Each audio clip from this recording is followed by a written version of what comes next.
Hey guys, tonight we're diving into something heavy, real, and often swept under the rug.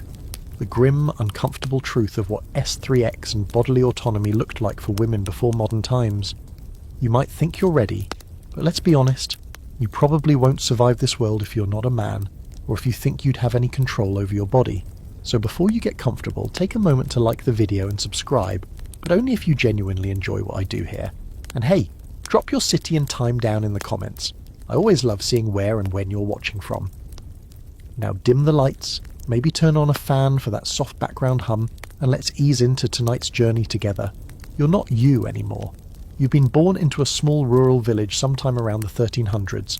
Doesn't really matter where, because the rules are pretty similar across most of the world. Europe, Asia, Africa, the Americas. If you're a woman, your life is written before you can even speak. Let's say you're born into a peasant family. Your mother is exhausted. This is probably her 5th or 6th child, and maybe only 2 of them have survived past the age of 3. You're wrapped in a bit of old cloth, not because it's sentimental, but because that's all they have. Your father was hoping for a boy. He doesn't say it, but it's in his silence. A boy can work. A boy is a potential heir, labourer, and even a soldier if things go that way. You're a future bargaining chip. From the moment you take your first breath, the clock starts ticking on how long you have before you're considered marriageable. That's just a polite way of saying that someone, your father, uncle, or another male in charge, will trade you off, usually before you're 16, in exchange for livestock, land, political favour, or a small pouch of coins. Dowries aren't about your happiness. They're transactional. You're the transaction. Now imagine this. You're maybe 11 or 12, and your body starts changing. Your first period doesn't come with a celebration. It comes with secrecy. Your mother pulls you aside, hurried, serious, hands you a rag and mutters something about keeping quiet and staying clean. There are no sanitary products, of course. You fold up bits of cloth, try not to bleed through your dress, and you're told not to let the men in the house know. Period blood is seen as dirty, dangerous even. Some cultures at the time believe it spoils crops, causes illness, or even poisons wells. But here's the twist. The minute your body shows signs of fertility, you're not just a girl anymore. You're a vessel. Not a person with dreams or questions or feelings, just a potential womb. That's when the conversations start behind closed doors. Maybe it's your father speaking to a neighbour, or your older brother haggling with someone in town. They aren't talking about your likes, dislikes, or if you enjoy painting or climbing trees.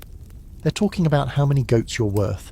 Maybe it's 10 goats if you're from a decent family and you can bear children. If there's a rumour you might be infertile, half that. If your mother died young in childbirth, that lowers your value too. No one wants a woman who might break during delivery. One real historical twist. In some regions, like medieval England or feudal Japan, a girl could be married as young as 7, though the marriage wasn't usually consummated until puberty. Usually. But sometimes, it was. And there were no laws to stop it. Here's the thing. Love is not on the table. Romance novels are written centuries later, mostly by men who imagine damsels falling for their captors, or warriors sweeping women off their feet. But in real life, you're just trying to survive. You're told that marriage will protect you, but what that really means is that someone will legally own you and gain the right to your body whenever they want. And don't assume you'll have a choice in who that person is. Maybe he's 30 years older than you. Maybe he's a brute with missing teeth and a violent streak. Maybe he's a boy your age with no power of his own, just as scared as you. But your opinion won't matter either way, because the deal was made before you even knew what was being traded. Some communities had actual ceremonies where your virginity was proven with a blood-stained sheet after the wedding night. Let that sink in. If there was no blood, your husband might accuse you of deception. Women were sent back to their families beaten, even killed if the sheet wasn't satisfactory. Never mind that hymens don't work the way people thought they did, and still sometimes think they do. It gets darker. You know how in modern times we talk about bodily autonomy like it's a basic, right? That idea didn't exist, not even slightly. There was no concept of consent in the way we understand it now. Marital RPE wasn't just common, it wasn't considered RPE. The assumption was that once a man married you, your body belonged to him. Your discomfort, pain, or refusal were irrelevant. And remember, contraception. Nope, not officially. Women passed down herbal knowledge in whispers, things like pennyroyal or wild carrot seeds, but it was risky, and if caught, they could be accused of sorcery. so you could end up pregnant within weeks of marriage, even if your body isn't done growing. Imagine your hips and pelvis barely widened, and already a child is growing inside you. Here's a fringe fact.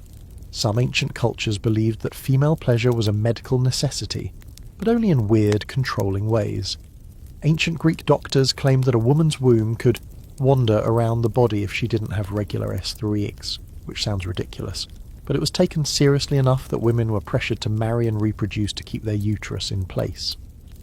There's still so much more we could say about just this moment in your fictional life. You're maybe 13 now, married, scared, and silenced. There's no school, no space to dream. If you're lucky, you have a kind mother-in-law who shows you how to navigate things quietly.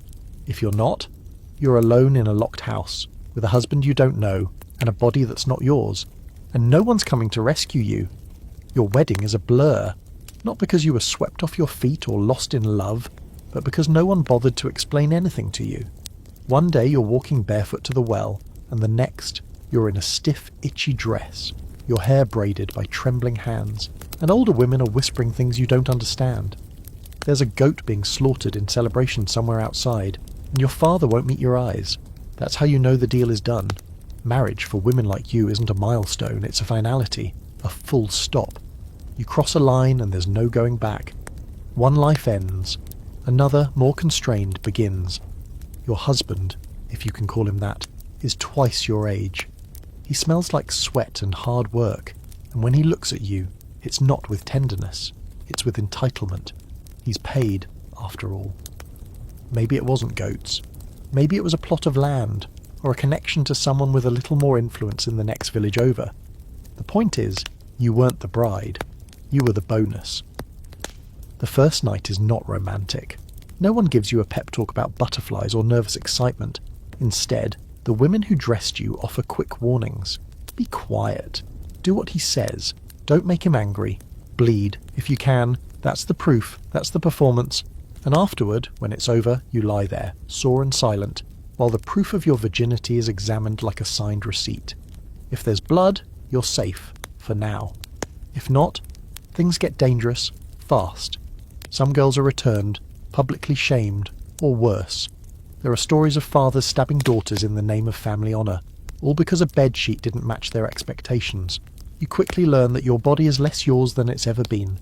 It's a contract, not a home. And this isn't some niche, isolated tradition. This is the reality in households across empires and centuries. In medieval Europe, a girl's virginity was seen as part of the family's moral wealth. In parts of the Middle East, Africa and Asia, arranged marriages were, and often still are, seen as practical survival strategies. There are exceptions, of course, but exceptions don't stop patterns. Here's a strange little detail that gets glossed over in most history books. Bridal dowries often included more than livestock or coins. In some cultures, a bride came with items like heirloom knives or ancestral soil meant to link her womb to the future of the husband's land. You were a vessel for legacy, a soil in which someone else's lineage could take root. And don't think money saves you. If you're lucky enough to be born noble, things don't improve. They just get more elaborate. In fact, your marriage is probably arranged while you're still in the cradle.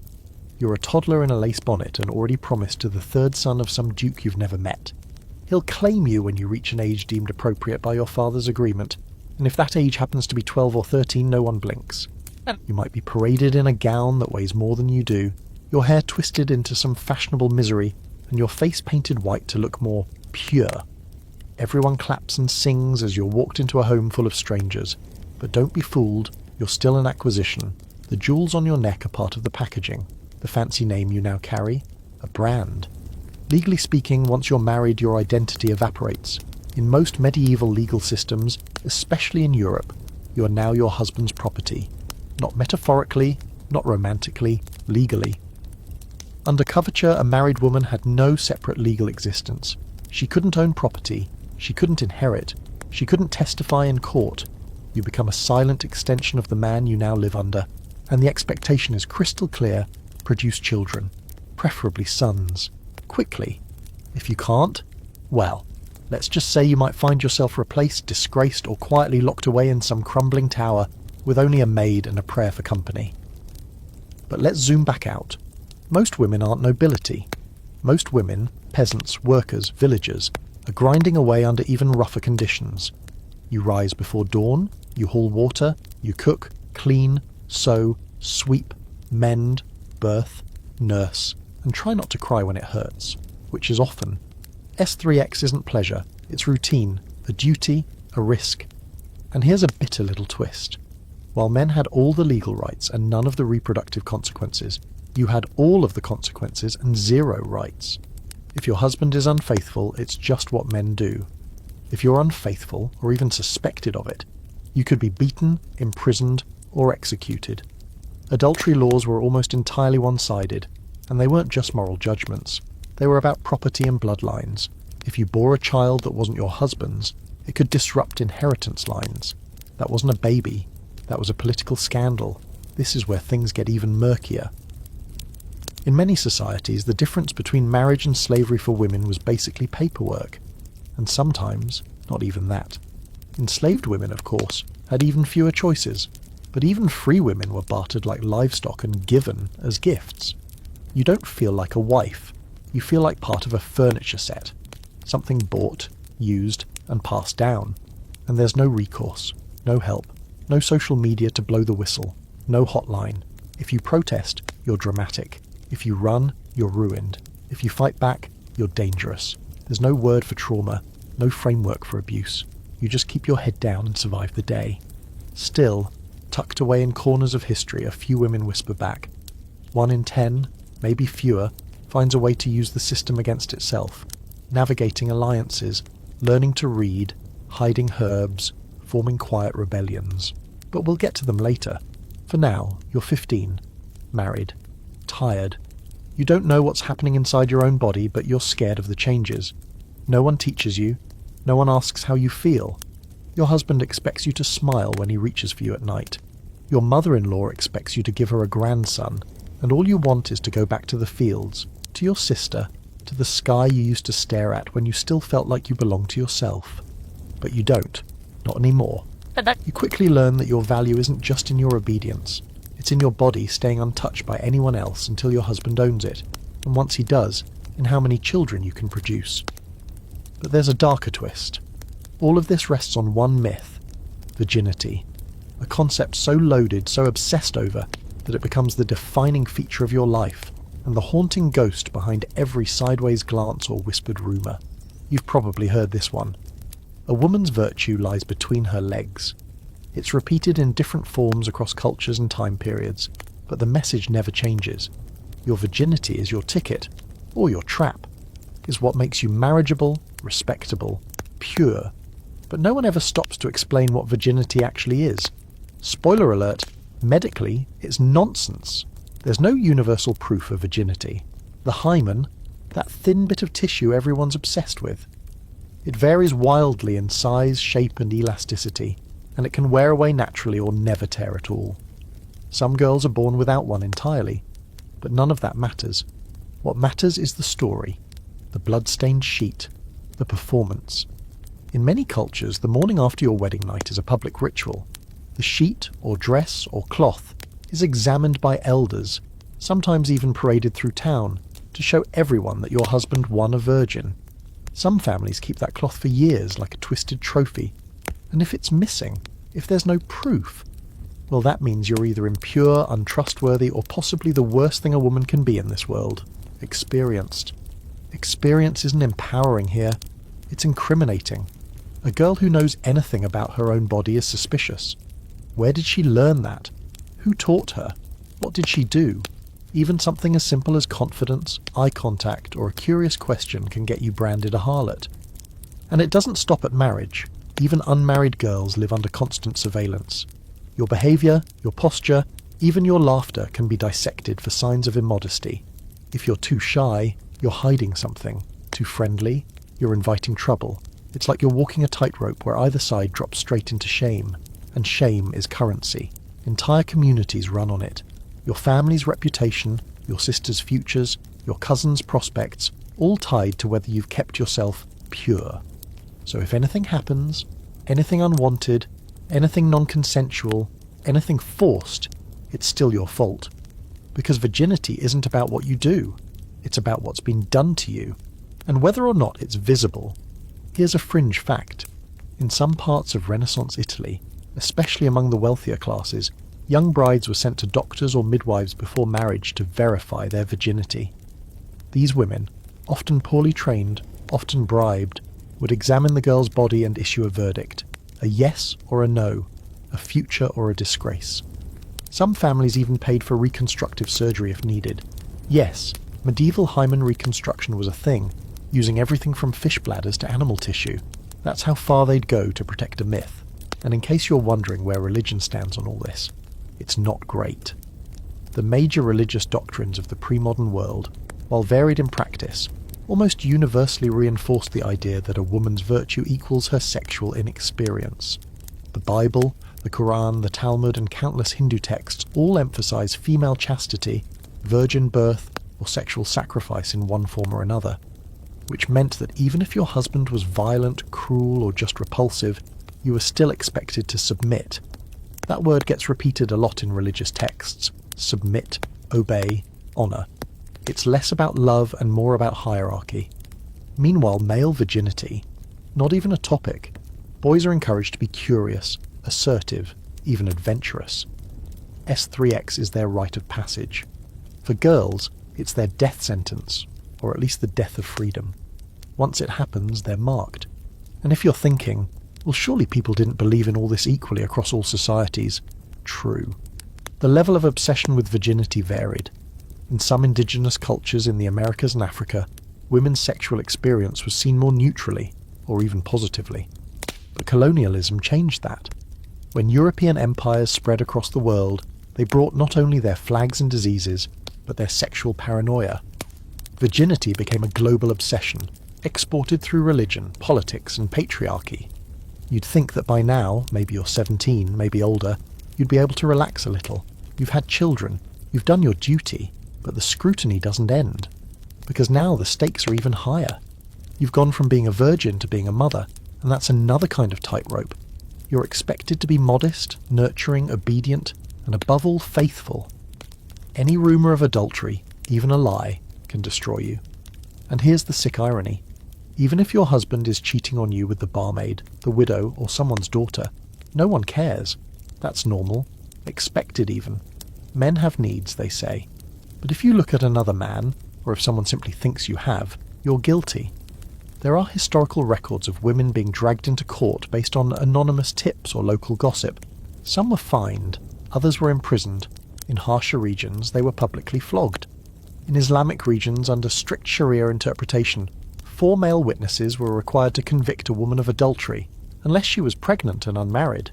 Then, her body was the evidence. Let that sit for a second. If you were raped and impregnated but unmarried, your pregnancy could be used as proof of your guilt. And no, the laws don't protect you. They're designed to protect bloodlines, not women. There's also a very uncomfortable scholarly debate still ongoing. How many of these virginity traditions were rooted in real medical ignorance, and how many were deliberate tools of control? Some argue that people genuinely didn't understand female anatomy. Others say it was never about medicine, it was about obedience. You don't need science to justify power, after all, just fear. Even today there are remnants of this in the language we use. Think about the words deflowered, ruined, spoiled. They all imply damage, loss, as if you've been robbed, as if something was taken from you, never to return. But who decided that? Why isn't it a beginning? Why is it always framed as an end? So here you are, young but worn down, still expected to keep your legs closed to the world, unless your husband commands otherwise. The only time your body is yours is when you're alone, in the dark, pretending it still belongs to the girl you used to be. You're pregnant now, maybe for the first time, maybe not.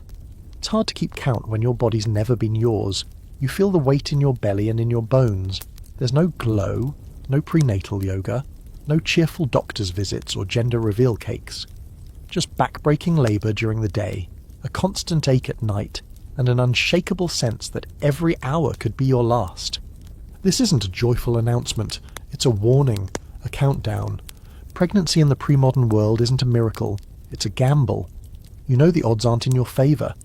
Maybe you've already seen other women bleed out in bed, screaming into rags while midwives prayed. Maybe your own mother died like that.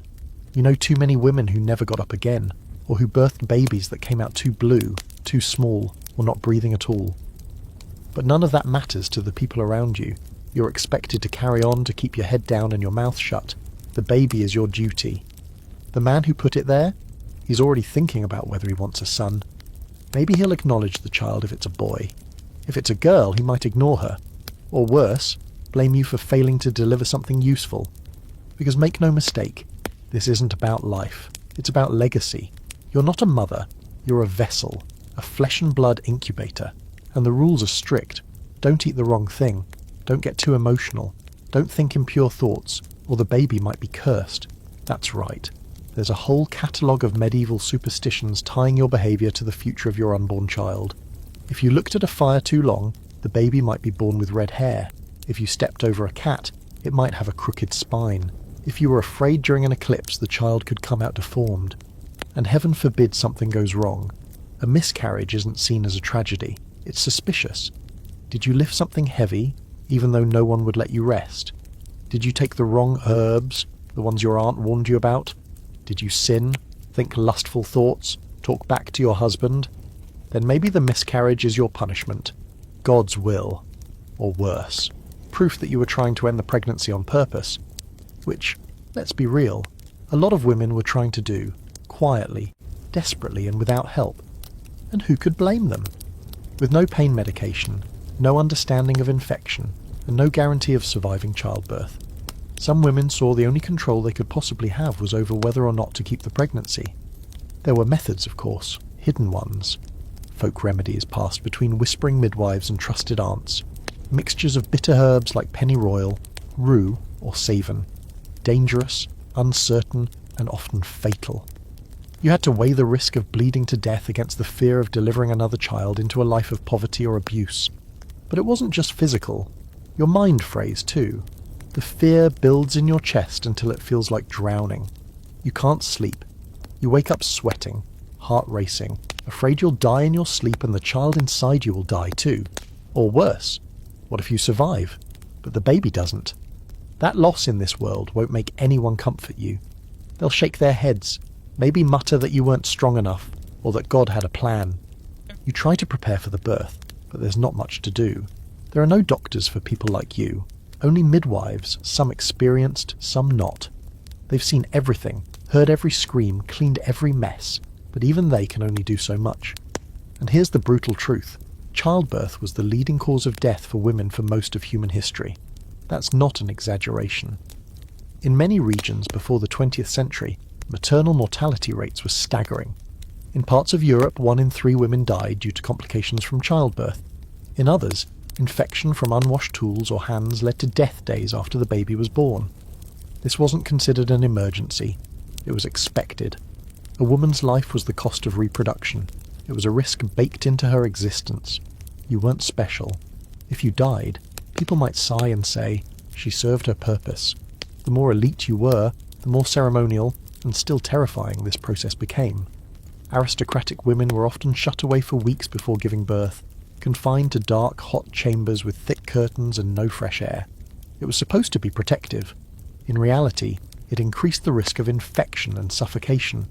No one knew about hygiene, no one washed their hands, and no one would question a male physician's authority even if his tools were coated in the last woman's blood. Here's a creepy side note. In some cultures, like early modern France, men were actually banned from delivery rooms. Women gave birth surrounded only by other women, midwives, mothers, sisters, but that didn't make it any safer. In fact, it led to a kind of closed circle superstition.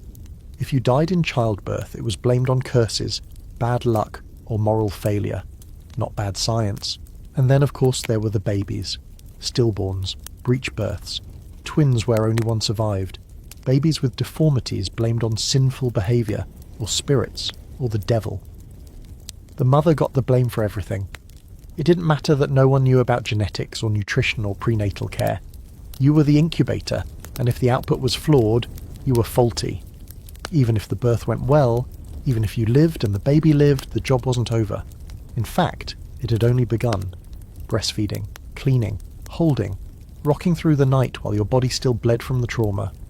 Postpartum depression, Not a thing. You're just tired. Weak, emotional, unfaithful even if you don't smile enough. If you act too strange, they might say you're possessed. You could be locked away, treated, or simply ignored until you waste away in your bed. And yet somehow you keep going. Because you have no choice. Because you love the child. Or because there's no one else. Or because if you stop, who will carry the bucket to the well? Who will nurse the baby at 2 a.m? You survive. Not because the world makes it easy, but because you're stubborn. Because something in you still whispers that maybe, just maybe, there could be more than this. But for now, your womb is empty again. Maybe it's healing. Maybe it's already preparing for the next round. You don't get time to wonder. You only get time to brace. Let's talk about something that didn't exist yet, but definitely should have. Consent. The concept, the word, the understanding that your body is your own, and that anything involving it should involve your yes. None of that was real for women in most of human history, especially not in marriage. Especially not when it came to S3X. You wake up next to a man who considers your body his rightful possession. He doesn't need to ask. He doesn't even think he should ask. To him, you're not a person who might be tired or afraid or in pain. You're a wife. And wives are expected to perform their duties. That phrase gets tossed around like a broom in a barn. You hear it from older women, from church sermons, from passing gossip in the market. A woman who doesn't keep her husband satisfied invites all kinds of consequences. What kind of consequences, you ask? Everything from beatings to abandonment to being dragged before local religious authorities and forced to publicly apologise for neglect. In some cultures, husbands could legally accuse their wives of denying them and have them punished. And no, you didn't get to explain why you didn't want to. No one cared. Pain, fear, or illness didn't count as excuses. Marital rap wasn't even a recognised term. It wasn't considered a crime because the law assumed that by marrying, you gave your body to your husband permanently. Like handing over a set of keys. From that point on, whatever he did with it was between you and God, not you and the courts. Here's a real historical footnote to ruin your evening. The legal exemption for marital RPE persisted in many countries into the late 20th century, like 1970s, late. For centuries, it was written directly into law codes that a husband could not be prosecuted for ARPing his wife. Some versions even claimed it was a contradiction in terms, that such a thing literally could not happen, because a wife was not, legally speaking, a separate entity. And even worse, if you weren't married, you had even fewer protections. RPE wasn't always treated as a crime against the woman. It was a crime against her male guardian. Your father, your brother, your husband-to-be. Someone had damaged their property. You were just the vessel that got broken. Punishments for the perpetrator, if any, often came in the form of forced marriage. That's right.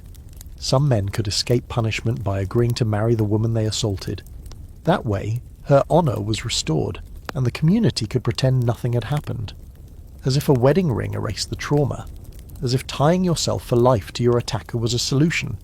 It wasn't just the law that failed you, it was the culture. You weren't supposed to complain. You weren't supposed to talk about it.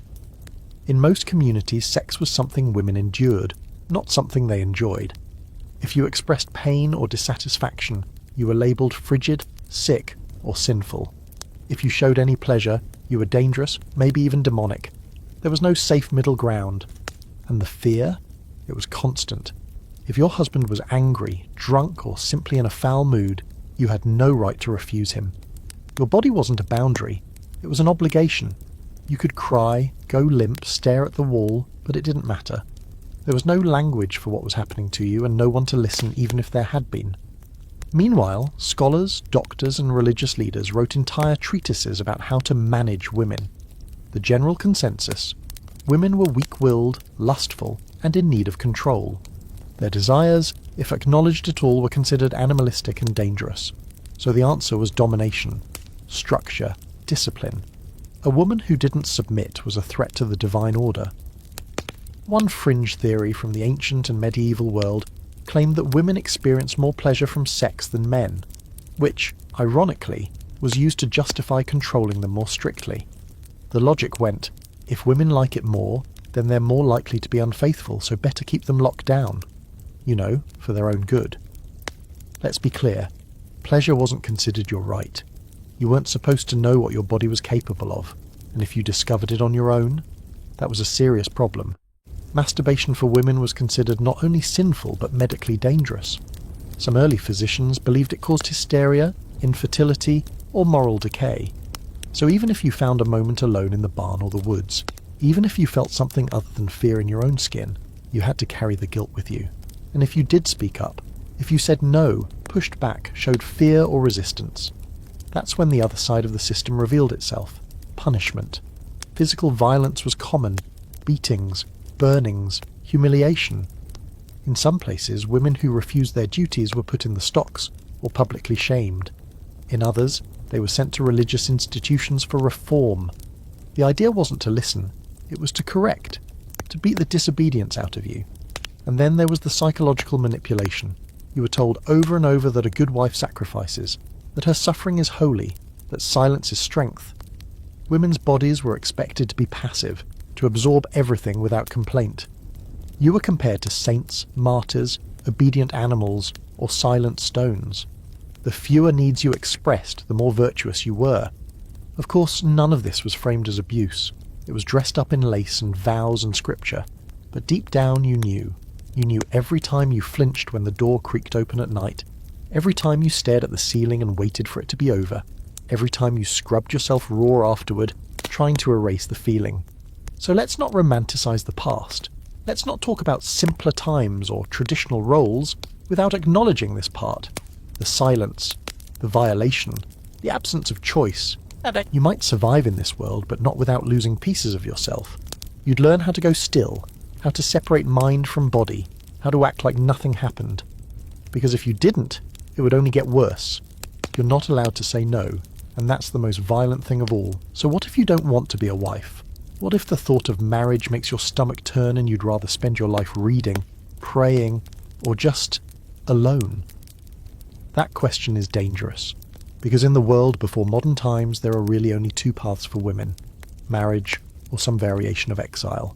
And if you reject one, you'd better be ready for the other. Your best respectable option, if you're not interested in being sold off like a goat in a wedding dress, is a convent. Yep, a nunnery. That mysterious stone building at the edge of town filled with silent women in robes. Sounds peaceful, right? A place of reflection, prayer, maybe a little singing in Latin. But don't be fooled. It's not a safe haven. It's a different kind of prison. Some women chose the convent, genuinely. They wanted a life of the mind or spirit or escape. But many more were pushed into it by families who didn't know what else to do with them.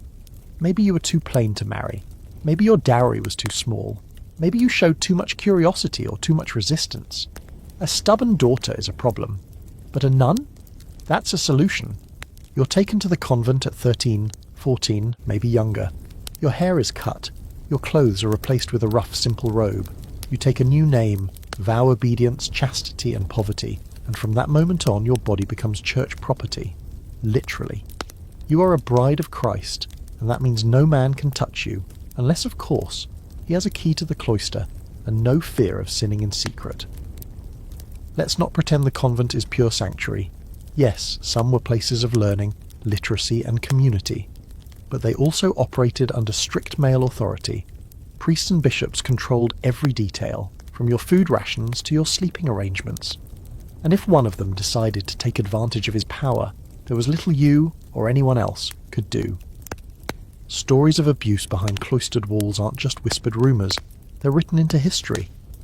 Inquisitors investigating heresy often uncovered misbehaviour in convents, meaning sexual exploitation, hidden pregnancies, and babies buried quietly in churchyards.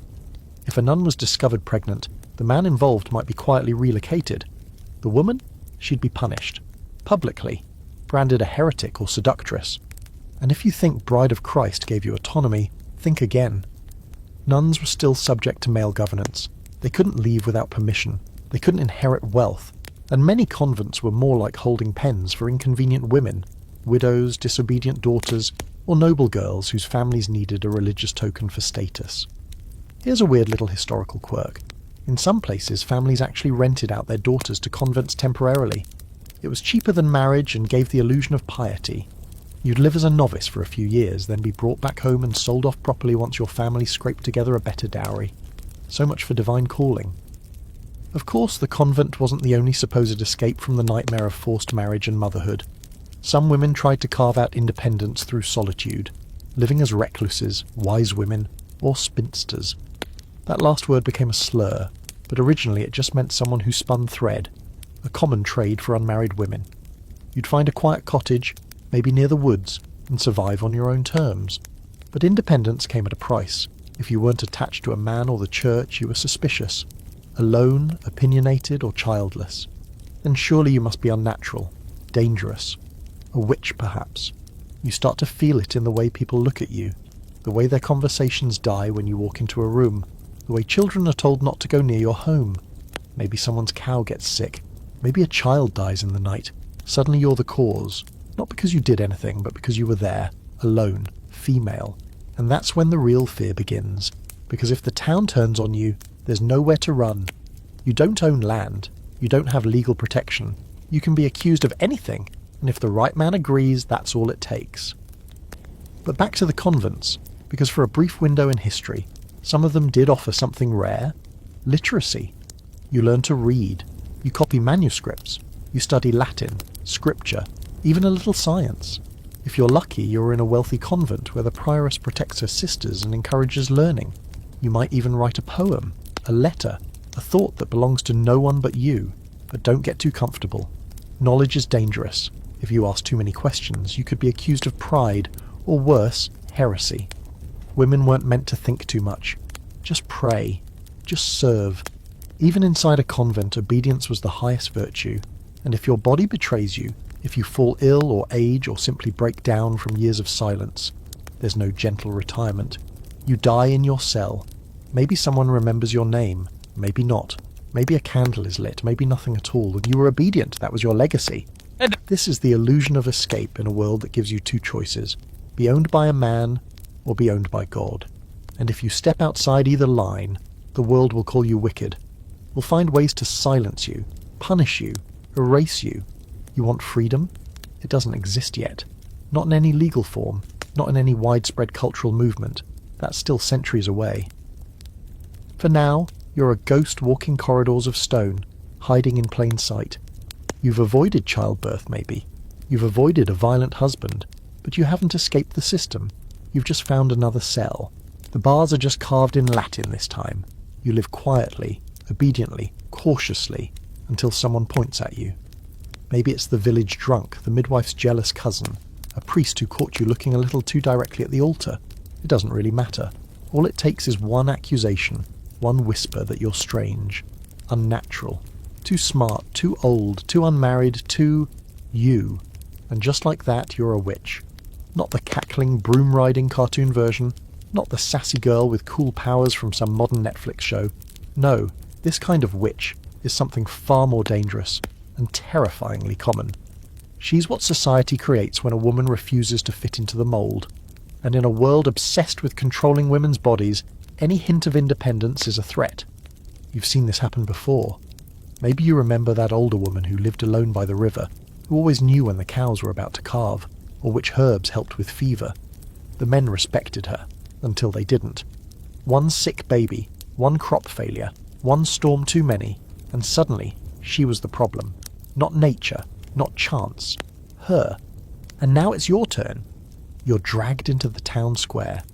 People you've known your whole life, people you've helped, fed, even prayed beside, are suddenly looking at you with suspicion.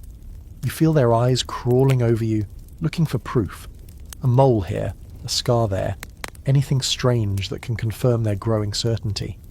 Because here's the thing, once someone decides you're guilty, they'll find a way to make it true.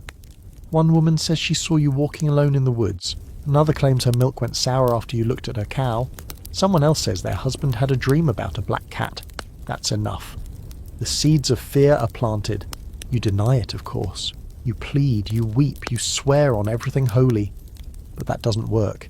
In fact, it makes things worse. Because now you're hysterical. Why are you crying if you're innocent? Why are you so defensive? They start to test you. The infamous witch tests vary from place to place, but none of them end well. Maybe they prick your skin with needles, looking for spots that don't bleed, a so-called devil's mark. Maybe they tie your hands and feet, toss you into a river and wait to see if you float. If you do, you're a witch. If you drown, you're innocent. Congratulations. Some towns conduct full interrogations, torture sessions really. Your fingernails are torn out, your limbs are stretched, your feet are roasted over a fire, all in the name of confession. Because a woman in pain is easier to control. And if you break and say what they want to hear, yes, I flew at night, yes, I slept with demons, they nod solemnly. The system works. Another witch caught. And it's not just you. Other women start to fall too, because once the fire starts, it spreads. Widows, midwives, herbalists, foreigners, beggars, anyone on the margins is a target. And so are the beautiful girls, the outspoken ones, even the wealthy women whose husbands are a little too eager to be rid of them. This is how communities cleanse themselves, by burning their own. You see, these witch hunts aren't really about magic. They're about fear, and they're about control. In times of war, famine, plague, when men feel powerless, they often turn to punishing women. It's a pattern that repeats again and again in history. In early modern Europe, between the 15th and 18th centuries, tens of thousands of people were executed for witchcraft, most of them women. In some villages, a third of the female population was wiped out, tortured, hanged, drowned, or burned. And while each case has its own story, the pattern is unmistakable. Women who step outside the lines are punished. Here's a particularly chilling fact. The infamous Malleus Maleficarum, or Hammer of Witches, was a best-selling witch-hunting manual written by two Dominican monks in 1487. It argued quite seriously that women are more likely to become witches because they are weaker in faith, more carnal, and insatiable in lust. According to this delightful book, a woman's body was not only suspicious, it was inherently evil. So when you're accused, you're not just fighting for your life, you're fighting against a system built entirely to erase you. There are debates among scholars about why the witch trials really happened. Some say it was mass hysteria, others argue it was economic. Confiscating the property of witches was profitable. Still others point to political chaos, religious reformations, the Black Death, or shifting power structures. But no matter the reason, one thing is constant. Women bore the brunt of it. Especially the ones who didn't, or couldn't, conform. Maybe you survive. Maybe someone powerful intervenes, or the hysteria burns itself out before reaching you. But you're marked now. Even if no rope ever touched your neck, your name is tarnished. You're watched more closely, talked about in corners. You might never marry. Or worse, you might be forced to, just to make the whispers go away. Or maybe you didn't escape. Maybe you're one of the ones who's tied to a stake, dressed in your own torn clothes, a wooden pyre stacked beneath your feet. You can smell the smoke before the flames start. You look out at the crowd, at the girls watching from behind their mothers' skirts, at the old men nodding like this is justice, and you realise you were never safe. You were tolerated until you weren't. Because in a world where women are only valuable when they're submissive, a woman with even a shred of power, real or imagined, is always a threat. And threats must be eliminated. So whether you're accused of brewing herbs, dancing under the moon, or just aging without a husband, the verdict is the same. Guilty. You were too visible, too loud, too alive. And in this time, that alone is enough to be condemned. You know what's fun? Being told that your body is broken, filthy, and in desperate need of healing, and then being told the cure is more sex. Specifically sex you don't want, with men who don't care if you want it. That's not sarcasm. That's the reality for countless women across centuries who were treated as both the disease and the medicine. You wake up one day in your 30s or even 20s and something's off. You're tired, depressed. Maybe you cry more easily. Maybe you're irritable, or your appetite vanishes. Today, we might call it trauma. Maybe postpartum depression. Maybe stress from living a life where you've never made a single meaningful decision for yourself. But back then, it's hysteria. Hysteria. The one-size-fits-all diagnosis for anything a woman might experience outside of a narrow, smiling norm. Sad? Hysterical. Angry? Hysterical. Sexual? Definitely hysterical. Disinterested in sex? Hysterical. Having opinions? Don't even get started. And the prescribed cure, according to centuries of physicians, most of whom had never even seen a naked woman who wasn't a corpse? Intercourse. Lots of it. With your husband, of course. Because obviously what every emotionally devastated woman needs is more unwanted penetration by a man who thinks crying is a personal attack. This isn't fringe theory. From ancient Greece all the way through the 19th century, medical texts claimed that the female body was prone to wandering womb syndrome, a belief that your uterus could literally roam around your body if it wasn't regularly satisfied. Symptoms of this ghost womb included headaches, anxiety, fainting spells, and just generally being too much. So what did doctors recommend? Marriage, sex, pregnancy, preferably in that order, but as long as you ended up under a man, you were on the mend. And if that didn't work, they'd try other treatments. Some would prescribe herbs or sedatives, others used internal massages. You can guess what that means. In fact, some historians argue that this is where the modern vibrator came from. Male doctors getting tired of manually calming their female patients during hysteria treatment. Medicine, but make it creepy. Imagine being told, again and again, that every part of your suffering is your fault, that your pain is because you're not doing your job, being a quiet, submissive wife, that your sadness would disappear if you just stopped resisting and let your husband fix you with his miraculous, toolkit. Now picture how that logic plays out in a marriage where there is no love, no safety, no choice. If you cry, it's because you need more sex. If you flinch, more proof of hysteria. If you resist, that's the hysteria fighting back. This isn't medicine, it's abuse with a Latin name. But it's not just doctors. Priests get in on it too. You go to confession, admit to feeling numb or angry or fearful, and they tell you the same thing. Submit. Trust your husband. Your suffering is holy. Bear it silently like the Virgin Mary. Pain becomes virtue, silence becomes strength. The men around you begin to speak about you like you're a broken object in need of repair. Not someone they've damaged. Not someone whose life has been stolen piece by piece. No, you're the problem. You're cold. You're frigid. Maybe you're barren or possessed. That last one, it gets you into real trouble. Because once people start thinking you're possessed, they call in the exorcists. Now you're kneeling in a dark room while holy water is splashed on your face, prayers shouted in your ears, and strangers demand that the demons speak. And maybe you scream. Not because you're possessed, but because you've finally been pushed past the limit of what your body and mind can take. But they don't hear a woman in pain. They hear a demon. Even if you're lucky enough to avoid an exorcism or a witch trial, the judgment sticks. You're now that woman. The one who makes people uncomfortable. The one who doesn't smile at the right times. The one who walks too fast, talks too little, laughs too loudly, or not at all. You try to find someone to talk to. Maybe your mother if she's still alive. Maybe a sister, but they're too busy carrying their own weight, or they've bought into the system themselves. You just have to get through it, they say. Be patient. Bear it. Don't bring shame. So you stop talking. You bury your feelings. You harden, slowly, like river stones smoothed over by years of water. And the tragedy is, no one even notices. Because to the outside world, that's improvement. That's healing. You get up. You do your chores. You survive. Here's a fringe fact to chew on while you scrub the floors. Some 17th century physicians believed that menstrual blood build-up caused hysteria, and the release of female fluids, during sex of course, was seen as the best way to balance the humours. Never mind that most of these men had no idea how a menstrual cycle worked. You're just a collection of tubes and curses to them. Meanwhile, the scholarly debate still rages today about whether historical hysteria was an excuse to dismiss female mental health or a genuine misdiagnosis.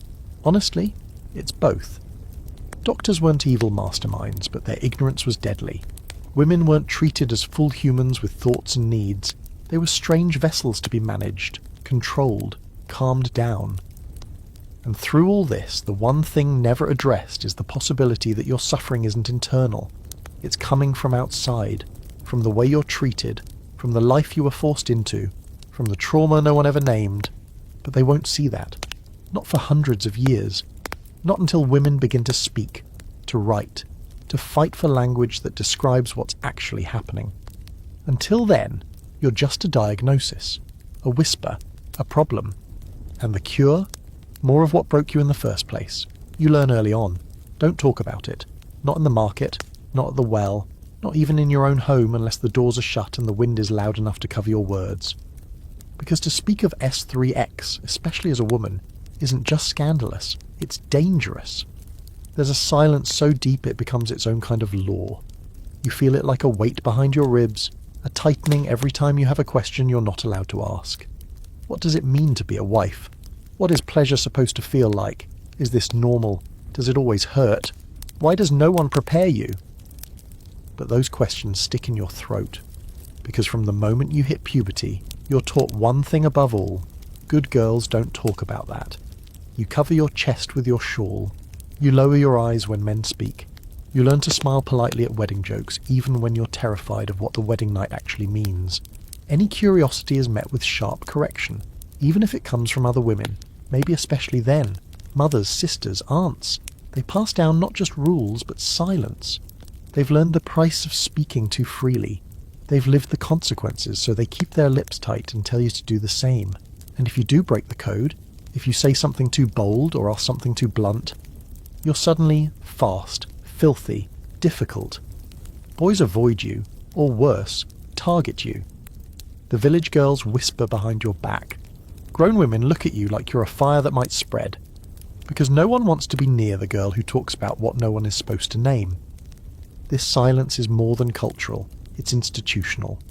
The church doesn't just discourage sexual discussion, it actively punishes it. Women who speak openly about desire are labelled temptresses, Eve's daughters, corrupters of men. The moral failure isn't in being abused, but in being visible.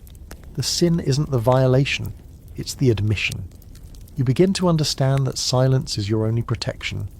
If you're hurt, keep quiet. If you're confused, figure it out alone.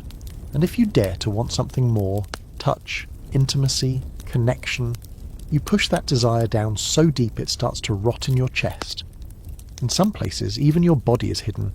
The female form is so feared, so hypersexualized, that it becomes taboo just to exist in it. You learn how to wrap yourself, fold yourself, shrink into corners. You avoid bathing when others are around. You flinch when someone brushes past you, and all the while no one says why. You just know that everything about your body is shameful. Your skin, your hips, your voice, your scent. Menstruation is called the curse. Breasts are considered sinful unless they're feeding a child. And your own genitals? You don't even know the name for them. Not really. You've only heard euphemisms, half-jokes, whispered warnings. Here's something ridiculous and horrifying. In many languages, there simply weren't words for the female anatomy that weren't vulgar or clinical. No neutral, everyday vocabulary. No way to talk about your own body without sounding obscene or unnatural. Even medicine preferred vague terms like down there. And when you can't name something, you can't protect it. So of course you feel lost. So of course no one tells you how things work. The first time something happens, maybe your period, maybe your wedding night, you have no language, no framework, just instinct, fear, and a whole lot of guessing. And if it goes badly, if there's pain or bleeding or confusion, you assume it's your fault, because no one ever told you what was normal. Even among the women who do know something, knowledge is fragmented, passed down like smuggled letters, half torn, incomplete, whispered over soup or laundry. Older women might tell you to rub certain oils or avoid certain foods. Some of it helps, some of it is nonsense. Most of it just confirms what you already know. You're on your own. And let's talk about language for a second, because even that's rigged against you. The words for male desire, powerful, natural, even noble, but female desire, dirty, laughable, dangerous. The idea that a woman might want something, intimacy, pleasure, even just to be touched gently, is treated as either scandalous or pathetic. One historical oddity: in Victorian England, doctors considered female sexuality so mysterious and volatile that they began diagnosing nymphomania in women who had too many orgasms, or wanted them too often. What counted as too often? Sometimes more than once a month. That's it. More than once a month and suddenly you were mentally ill. And if you weren't interested in sex at all, that was a problem too. You were cold, or frigid, or simply defective. There was no version of female sexuality that wasn't pathologized. There's still an ongoing debate among historians about just how repressed women actually were during certain eras. Some argue that behind closed doors, women carved out their own spaces for discussion and knowledge, that diaries, letters, and hidden texts prove there was more awareness than we think. Others believe the silence was more complete, that it covered not just the surface, but the inner lives of women, suffocating them from the inside out. But whether spoken or unspoken, the impact is the same. You grow up disconnected from your own body. You don't trust it. You don't explore it. You fear it. And when something feels wrong, or worse, when something feels good, you don't know what to do with that. So you keep pretending. You act like the world taught you something useful. You smile when your husband touches you, even if it feels like being scraped raw.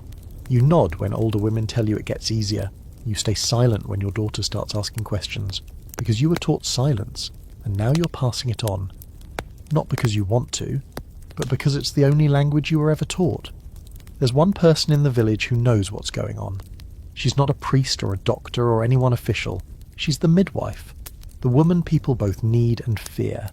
She's been at more births than she can count, has seen death walk through the doors of cottages and palaces alike. She knows where to place her hands to turn a baby. She knows which teas ease pain, which roots bring on a late period, and which whispers calm a girl sobbing in the dark after her wedding night. But don't romanticize her too much. The midwife walks a thin, dangerous line. She is tolerated, but only just. Admired in daylight, distrusted at dusk. Because she holds knowledge no man understands, and that makes her powerful. And power, when it lives inside a woman, is always a liability. You might find yourself at her door one night, swollen with fear more than life. Maybe you've missed your period. Maybe you haven't stopped bleeding. Maybe the pain hasn't gone away since that last time your husband... Well, you don't have to finish the sentence. She just looks at you and nods. She gives you something bitter to drink. Maybe it works, maybe it doesn't. She tells you to lie still, tells you to breathe, tells you not to speak of it to anyone. Not because she's cruel, but because she knows what happens if people find out. You want to ask her questions. You want to understand. She knows so much, this woman, about bodies, about pain, about blood. She speaks in metaphors and half-truths, because even she has to be careful. Even she can't say what she knows too plainly. And in some places she's more than a healer. She's the village's unofficial therapist, the secret keeper, the one who listens when no one else will. Women trust her because they have no one else to trust. Men tolerate her because they need her to keep their wives alive. But when things go wrong, she's the first one blamed. Child dies at birth? Must have been the midwife. Mother hemorrhages? Maybe she used the wrong herbs. A girl turns up no longer pregnant? Definitely the midwife. No trial, no proof, no understanding of infection or sepsis or congenital defects. Just tortures and suspicion, and centuries of fear boiling under the skin of every man who realizes he can't control this part of life. And the church? It hates her. Not openly, not always, but in doctrine and attitude. Because the midwife is the face of old knowledge, women's knowledge, pre-Christian knowledge. She uses charms and salves and superstitions older than the holy books. She performs miracles without asking permission. There are documented cases where midwives were forced to confess under torture, not for crimes of violence, but for helping women in ways the law refused to recognize. Abortion, contraception, herbal pain relief. Things women desperately needed. Things the system refused to provide.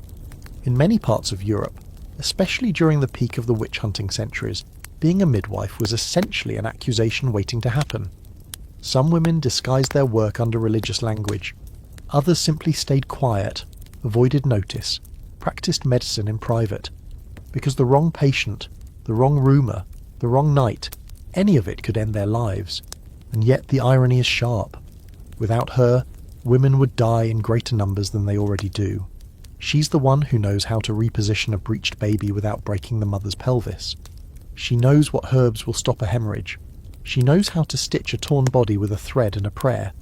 She also knows when to lie, when to say the baby was born too early, when to say the girl was never pregnant, when to claim a child was stillborn, even when it wasn't.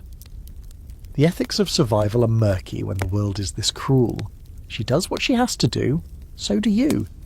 Some women dream of becoming her, not because the life is glamorous, there's no glory in blood-soaked sheets and whispered confessions, but because it's one of the only paths to real knowledge, to agency. She moves through the village with a quiet kind of freedom. She has no husband, she answers to no man. She carries her tools in a satchel and her secrets in her eyes. But becoming her means accepting the risk, the loneliness, the suspicion. It means watching your friends marry and vanish behind doors you'll never enter. It means knowing too much and being trusted too little. And still, there's something about her. You see it in the way she touches people without fear, in the way she speaks plainly when others whisper, in the way she doesn't flinch at pain, doesn't hesitate in crisis. She's not just a healer, she's a witness. She's seen everything, and she still shows up. That's what makes her dangerous. Not the herbs, not the whispers, not the blood. It's the fact that she knows. There's an ongoing scholarly debate about how much formal medical knowledge midwives really had. Some argue they were purely folk practitioners, guided by trial and error. Others claim they preserved critical information lost to male-dominated medicine. The truth likely lies somewhere in between. What's clear is that their role was both vital and vilified, essential to survival, and yet always suspect. You remember her long after you leave her house. You remember the way she placed her hand on your back without asking, the way she didn't flinch at your tears, the way she never judged you. In a world that expects women to suffer silently, her presence is almost radical. She doesn't save you, not entirely, but she shows you that there is knowledge out there, hidden in the margins. And sometimes, that's enough to get through another day. The first time it happens, you think you're dying. One moment you're just going about your chores, sweeping ash from the hearth, mending a torn sleeve, and the next there's heat rising between your legs, a wetness you didn't expect, and then blood. Bright, terrifying and final seeming. You freeze, you check again. It's real. You're bleeding. No one prepared you for this. No one told you it was coming. The silence around a woman's body doesn't just hide desire. It hides biology too. You think something's wrong, that maybe you're sick or cursed or being punished. It takes an hour to gather the courage to whisper to your mother. When you finally do, her face tightens, not with surprise, but with dread. She was waiting for this. She pulls you into the back room, away from the eyes of men. There, in the dim light, she gives you a folded scrap of old cloth. No explanations, no warmth. Just, "You're a woman now." A sentence that feels more like a warning than a celebration. She tells you to stay clean, keep it hidden, and for God's sake, don't let your father know. This is menstruation. Welcome to the monthly curse. The old women call it your moon. Others call it the devil's water, the red flower, the bad time. Every phrase is vague, loaded with shame, something to mutter and move past. You quickly learn to carry rags with you, always folded neatly under your apron. You learn to sit a certain way, to excuse yourself before the blood seeps through. Because if it stains your clothes, if someone sees, you'll be laughed at, whispered about, maybe even accused of witchcraft. In some places, you're told not to touch plants during your period. They'll wilt. In others, you're not allowed to bake bread or prepare pickles, because your presence is said to spoil fermentation. Cows might stop giving milk if you walk too close to them. Rain may follow you. Your blood is believed to be corrosive, even poisonous. And don't even think about going to church. In many religious traditions, menstruating women are considered spiritually unclean. You're told not to pray near sacred objects, not to take communion, not to enter certain parts of the temple. Some communities force women to sleep separately, eat from different dishes, or stay outside the home entirely for the duration of their period. A week of exile, every month. But it gets worse, because this natural, inevitable process also becomes a tool for social control. Your period is proof that your body is now useful, ripe for childbearing. It's the biological alarm bell that tells your family you're ready to be married off. The bleeding doesn't signal freedom or maturity. It signals that your countdown has started. You're not seen as a person with internal changes or emotional shifts. You're seen as an asset whose value just increased and might start declining soon. In the eyes of your community, your first period is the beginning of the end, of childhood, of privacy, of being left alone. There's something cruel about how the body betrays you. You didn't ask for this. You didn't want this. But here it is, every month, without fail. Painful, messy, and utterly out of your control. You curl up on cold straw, holding your abdomen as it cramps and clenches. There are no heating pads, no ibuprofen, no understanding. If you complain too much, you're scolded. If you cry, you're being dramatic. It's just what women go through. Stop fussing. Here's a fun historical fact. Some early medical texts described menstrual blood as a dangerous substance the body needed to expel to keep women from going insane. Others believed that if a woman didn't menstruate, her blood would back up and cause hallucinations, madness. or even demonic possession. Meanwhile, a woman who bled too much might be seen as oversexed, which made her untrustworthy. In other words, there was no winning. And if your cycle doesn't follow the schedule everyone expects, that's a whole new problem. Miss a period, and people start to whisper, "Are you pregnant? Are you hiding something?" Get your timing wrong, and your life can change forever. Even if it's just stress or illness that made your period late, no one wants to hear the science. They want the story. They want a scandal. There's no space for curiosity here. No time to wonder what's actually happening inside your body.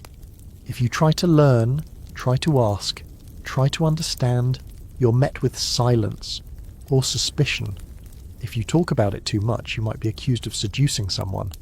Because a woman who knows her cycle too well is clearly up to something. And the irony, men have no idea how any of this works. They're repulsed by the idea of menstruation. Some act like it's contagious. Others are fascinated in a dark, detached way, like boys poking a dead bird with a stick. They make jokes. They avoid eye contact. They demand sex, then complain when you say you're bleeding. Some accuse you of lying just to avoid them. You start to hide it so deeply that you forget it's natural. You dread it. You hate your body for doing this to you. You curse your own biology. You think of your period not as a rhythm of life, but as a monthly punishment. A reckoning. In some places, women respond with quiet rebellion. They pass down better cloths, safer herbs, gentler wisdom. They create tiny sanctuaries, unofficial red tents, secret sisterhoods. These spaces aren't official, and they're always vulnerable to being shut down. But they exist. Little pockets of truth buried inside centuries of shame. Modern scholars still debate the true extent of period stigma across different cultures. Some argue it's been exaggerated. Others say the shame is deeper than the records suggest, passed through glances and silences rather than laws. But one thing is clear. For most of history, a menstruating woman wasn't seen as powerful. She was seen as tainted, and that belief shaped everything. So you bleed quietly, you rinse your cloths in secret, you go to bed early to hide the pain, and when the cramps twist like vines in your belly, you press your fist to your stomach and grit your teeth. Because in this world there is no room for complaint. Just another price you pay for being born with a body they don't want to understand. You're 9 months pregnant and you've stopped sleeping. Not from excitement or dreams of baby names, but from fear. Cold, bone-deep, suffocating fear. Your back aches constantly, your legs swell, and every step feels like you're carrying a sack of stones. The baby kicks hard against your ribs, and your skin is stretched so tight it feels like it might split. But that's not the worst of it. The worst part is knowing what comes next. Labour. Not the birth scenes you see in movies now with clean sheets and heart monitors and epidurals. No, this is a candlelit room that smells of smoke, sweat, and old blood. The straw mattress is lumpy, the sheets are rough, and the air is thick with prayers and the kind of silence people hold when they're waiting to see if someone will survive. There is no doctor. There's a midwife, maybe the same one who helped your mother, your grandmother. She knows things, sure, but she has no formal training, no sterile gloves, no surgical tools, just calloused hands, sharp instincts, and maybe a bit of luck. Your contractions start in the middle of the night. You feel it first in your lower back, a slow tightening, then another, closer and sharper. You try not to panic, but you've seen what happens to women when things go wrong. The ones who bleed out, the ones who scream until their voices crack, the ones who deliver the baby only to die days later from fever and infection. The others try to reassure you. They boil water, bring cloths, whisper prayers, but behind their eyes is the same fear you feel, that this might be the end, that you might not survive the very thing your body was supposedly built to do. You lie back, knees drawn up, surrounded by women who've done this before, but nothing they say can prepare you. The pain is unlike anything you've known. Your body becomes a battlefield. Your mind retreats into the corners of itself. You scream, then bite your tongue to keep from screaming again. Hours pass, maybe a full day, maybe 2. The baby is stuck. The midwife tries everything. She pushes, pulls, shifts your hips, pours oil between your legs, begs the child to come. But nothing works. The pressure builds. You feel like you're being torn in two. You wonder if it would be easier to just die. Here's the cruel reality. Most pre-modern women didn't survive childbirth because the odds were never in their favour. There were no antibiotics for infection, no cesarean sections in any survivable form, no anaesthesia, no blood transfusions. If the baby was breech, if the umbilical cord wrapped around its neck, if the placenta failed to deliver, there was nothing anyone could do. Sometimes, to save the baby, midwives had to make impossible choices. In some cases, if the baby had died inside you, they would attempt to remove it piece by piece, with their hands, without painkillers. Other times, they'd try to use forceps, crude metal instruments designed by men who never once had to endure what you're enduring. And if your pelvis was too small, if your body was too weak, you could labour for days, until your uterus ruptured, until you bled out, until you went quiet. One fringe historical fact. Some noblewomen were given opiates or even alcohol to dull the pain, but for most women, especially peasants, enslaved women, or anyone outside the wealthy elite, pain was seen as a necessary part of childbirth, a punishment for Eve's sin, a test of faith. Cry too much, and someone might say you lacked devotion. Even when everything went well, you weren't safe. Afterbirth could bring deadly infections known as childbed fever. No one understood germs yet. Hands moved from one birth to another, from livestock to your torn body without washing. Fever came fast and furious. Women who had just delivered were dead within days. There's a part of you that wants to scream at the sky. Why is this the design? Why must bringing life into the world come so close to ending your own? But no one asks that question out loud. It would be heresy, blasphemy, ungrateful. If you survive, and not all do, you lie there, shaking, blooded, and hollowed out. The baby is placed in your arms, tiny and fragile, blinking up at a world that has no idea what you just endured to bring them here. No one lets you rest. No one tells you it's okay to fall apart. Your work starts now. You're expected to breastfeed immediately, even if your nipples crack and bleed. Even if your milk doesn't come in for days. You're expected to smile, to love, to glow, despite the fact that your body is still hemorrhaging, your abdomen is swollen and sore, and your stitches burn with every shift of your legs. Postpartum depression doesn't exist in this vocabulary. If you're sad, you're melancholic. If you're angry, you're ungrateful. If you try to harm yourself or the baby, you're possessed. There is no room for recovery, no understanding of trauma, and if the baby dies, which statistically many do, you're handed a funeral instead of a crib and told to try again soon. As if your womb were a field that failed to grow crops, and the only option is to plough it again. Even the strongest among you can't escape the grief. You carry it in your bones. It changes how you stand, how you speak, how you trust your own body. There's an ongoing historical debate about how much agency women had in childbirth practices. Some evidence suggests that in certain communities, midwives and mothers had considerable authority, more than we think. But it's also clear that the broader medical and religious systems saw women as passive participants, vessels. The pain was part of the package, the fear was just natural. So you recover, as best you can. Maybe you survive this one, maybe the baby does too.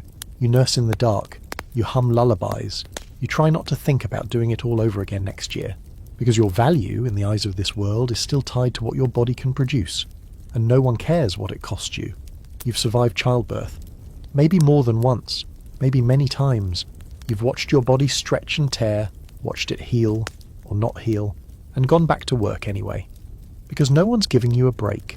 No one's stepping in with a hot bath or an understanding arm around your shoulders. You're expected to recover fast, bounce back, be grateful. The baby lived. Then what's the problem? But you know better. You feel what it's taken from you. And if you're a noble woman, born into the ranks of royalty or aristocracy, then congratulations. You're not just expected to give birth. You're expected to build a dynasty, which means you'll be doing this a lot. Because noble women don't exist for themselves. They exist for bloodlines, for alliances, for power built on the backs of children, especially sons. If you're married into a royal family, you're not a wife in the modern sense, you're more like a government function. Your body is a treaty. Your uterus is national infrastructure. You're placed into a marriage contract before you even understand the word. At 10, you're engaged. By 13 or 14, the marriage is official. You're dressed in silk and jewels you can barely walk in. Your hair weighed down by metal pins, and everyone praises your beauty like it's a moral achievement. No one asks what you want. That question doesn't exist here. Your husband is probably decades older. He may already have mistresses, children, a whole separate life. You're a new pawn on the board. Your job? Produce heirs, male ones, quickly, and preferably without dying. You learn fast that a royal womb is public business. The court watches your belly. They track your cravings, your mood swings, how tightly your bodice fits. People whisper after dinner, is she pregnant? Is it a boy? Will it live? Every pregnancy is political. A son secures your status. A daughter? Disappointment. Or worse, suspicion. Did you anger God? Did you fail in your duties? There's an unspoken belief that good women bear boys. It's absurd, biologically meaningless, but that doesn't matter. In the court, perception is reality. And if you fail, if you miscarry or deliver stillborns or can't conceive at all, then things get dangerous. History is full of noble women discarded like spoiled meat because their bodies didn't produce what the throne demanded. Queens sent back to their families in disgrace. Others imprisoned, quietly poisoned, or replaced by a more fertile candidate. Henry VIII famously went through 6 wives, the first 2 of whom he blamed for not giving him a healthy male heir.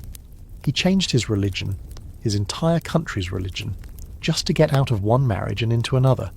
That's the kind of pressure royal women lived under, and when childbirth goes well, you don't get to keep your child close. Sons are taken and raised by tutors and guards, groomed for leadership. You might be allowed to see them during formal visits, always under watch. Daughters stay with you longer, but only until they're old enough to be married off themselves, traded like currency in a marriage alliance somewhere far away. You don't raise children, you generate them, and don't think wealth saves you from pain. The fancy gowns, the gold-threaded tapestries, the feast tables groaning with food, they don't cushion the terror of labour. They don't fix a torn uterus or bring back a baby who won't breathe. They certainly don't protect you from the doctors, most of whom are male and clueless, experimenting with new tools and techniques on you, because where else would they learn? Here's a bleak little detail. In the 17th and 18th centuries, noble women were often subjected to forceps deliveries performed by untrained or ambitious surgeons who wanted to prove themselves. Some women bled to death. Others survived with lifelong injuries. But again, the baby mattered more. Always. If you can't produce an heir, the crown looks elsewhere. Maybe your husband takes a mistress, common, accepted, even celebrated. Courtiers flirt openly, children born out of wedlock walk the halls in plain sight. But if you stray, or if someone even hints that your child might not be your husband's, you're facing exile, scandal, sometimes execution. Women like Anne Boleyn were accused of adultery not because there was proof, but because it was convenient. A wife who fails to deliver a son becomes expendable, and you'd better believe people are willing to lie to make that happen. Still, some noble women fought back, quietly, cleverly. They used their positions to influence policy, build alliances, even manipulate succession. They hosted salons, ran estates, managed vast networks of correspondence. Catherine de' Medici ruled behind the scenes through 3 of her sons. Eleanor of Aquitaine managed to divorce a king and marry another, and became a queen twice. But those are exceptions. Most women in these roles were silenced. Others were praised posthumously only for their obedience, their chastity, or the sons they produced. Their letters were burned, their names forgotten, their bones buried beneath marble slabs that read Queen Consort like that's all they ever were. There's a scholarly debate about how much power royal women really had. Some argue they wielded immense soft power, through court culture, patronage and influence. Others say that their influence only lasted as long as their fertility. Once the heirs were born, their usefulness waned. What's not debated is the toll. Imagine giving birth 15 times in 20 years. Imagine burying half those children. Imagine smiling through the christenings and funerals, bleeding quietly behind palace walls. Imagine being remembered not for who you were, but for the lineage you continued. So you walk the marble halls in silk shoes, your head held high, your spine stiff with practice. You nod, you curtsy, you smile when they talk about your sons, and behind closed doors, you count the scars no one sees. Because royalty doesn't make you free, it just makes your cage prettier. There's a place on the edge of town where women go when they've run out of options. Sometimes they're sent, sometimes they arrive on their own, barefoot and shaking, with nothing but a bundle of clothes and whatever is left of their pride. It's a place people don't talk about too loudly, not in daylight. They call it a brothel, a house of ill repute, a den of sin. But what it really is? a last stop, a place where the rules of survival are different, and for many women it's the only place left. You might have imagined it as some kind of decadent escape, perfumed halls, women draped in lace, laughing over wine while men offer gold and flattery. That's the fantasy, the one sold in stories and paintings. The reality, it's dirtier, rougher, grimmer. The walls are thin, the sheets are seldom clean, and the air smells like sweat, smoke, and desperation. Most women here didn't choose this life. They were pushed into it. A girl from a poor family with too many mouths to feed, a widow with no husband, no property, no legal standing, a servant girl who was assaulted and then blamed for it, a runaway who couldn't find work, a wife discarded by a man who no longer found her useful. This is what happens to women with nowhere else to go. You're given a small room if you're lucky, a corner if you're not. You learn quickly how to smile when you don't want to, how to fake pleasure, how to pretend that this body, your body, is a product, not a person. You get used to the cold way men talk about you when they think you're not listening. Some men want you silent. Others want you to moan and act grateful. Some want to be cruel, to hit, bite, humiliate. You learn which ones are dangerous by the way they walk, the way their eyes don't blink enough. The madam might intervene if she thinks you're worth protecting, but more often than not you just deal with it. Every night is a gamble. Will the man be rough? Will he pay? Will he leave something behind? Disease, pregnancy, bruises that take days to fade. You keep herbs tucked under your mattress, wrapped in linen. You drink bitter teas that make you cramp and bleed, even if it means vomiting for hours. You do what you must to stay unpregnant, unclaimed, unruined, and yet society calls you the ruined one, the stained one, the fallen woman, as if you woke up one day and decided this was the path, as if you weren't pushed, tricked, sold, or simply left with no other way to survive. There's a twisted double standard at play here, one so old it's practically fossilized. Men come here freely, proudly. They joke about it with their friends. They slap coins on the table and demand your time like they're ordering meat from a butcher. And when they leave, they return to their lives untouched, their reputations intact. No shame, no judgment. But you're a whore, a harlot, a woman of the night. You lose your name, your family disowns you, the church denies you. And even if you someday manage to escape, even if you marry or move far away, that label follows you like a shadow. And here's the kicker. Sometimes this life pays better than anything else a woman can do. There are stories of women who bought their freedom this way, who became madams themselves, who climbed their way up from dirt to silk through sheer resilience. But those are rare. For every one of them, there are dozens who died in childbirth, from infection, from violence.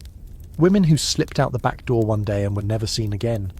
In many cities during the Middle Ages and early modern period, brothels were officially sanctioned, regulated, even taxed. Authorities knew they couldn't stop men from seeking them out, so they made money off the transaction instead. But the women? They were disposable, replaceable, controlled through fines, arrests, public shame. One historical fact that's hard to digest. In some regions, brothel workers were forced to wear specific colours or ribbons, marking them like animals. In Venice, they wore yellow scarves. In France, certain quarters were painted red so everyone knew what went on inside. That's where the phrase red light district comes from. And if you tried to leave, good luck. Many women were indentured, trapped by debts to the madam or landlord, paying off room and board with their bodies, never quite free. Others were blackmailed with the threat of exposure. Who would hire a woman once they knew where she'd been? Who would marry her? Still, sometimes small resistances bloom. The women look out for one another. They warn each other about violent clients. They hide girls who are too young, too scared. They share food, clothes, scraps of tenderness in a place that has no use for it. You make friends, even family among the women. You learn their stories, each one different and yet all rooted in the same betrayal. Society told them they had value once, when they were pretty, when they were untouched, when they were useful, and when they no longer fit the mould, society spit them out and called it justice. There's an ongoing academic debate about how much agency women had in the brothels of the past. Some argue that sex work in certain periods offered women more financial control than marriage or servitude ever could. Others say that's a romantic gloss on a brutal system, one that functioned through coercion, not choice. And the truth? As always, it's both. Some women found power here, others were destroyed. Most just survived, one night at a time. And you? You count your coins. You check your cloth for blood, for sickness, for signs of something worse.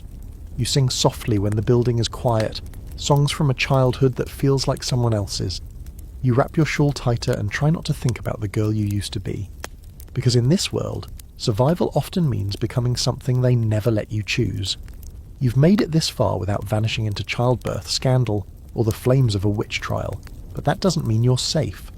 Because even when you do everything right, get married, stay modest, obey, you're still treated like a loaded weapon someone forgot to disarm. Your body is still a threat.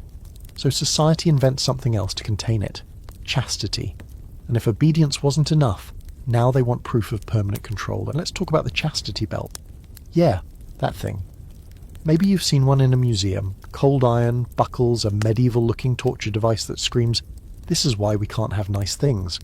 Whether or not they were used as widely as myths suggest is still debated, but the idea, that was very real. Lock up the body, prevent desire, protect purity. You're told this is about safety, about honour, about keeping men from taking what doesn't belong to them. But that's the joke, because nothing belongs to you. Not your body, not your choices, not your sexuality. The chastity belt isn't protection for you, it's protection from you.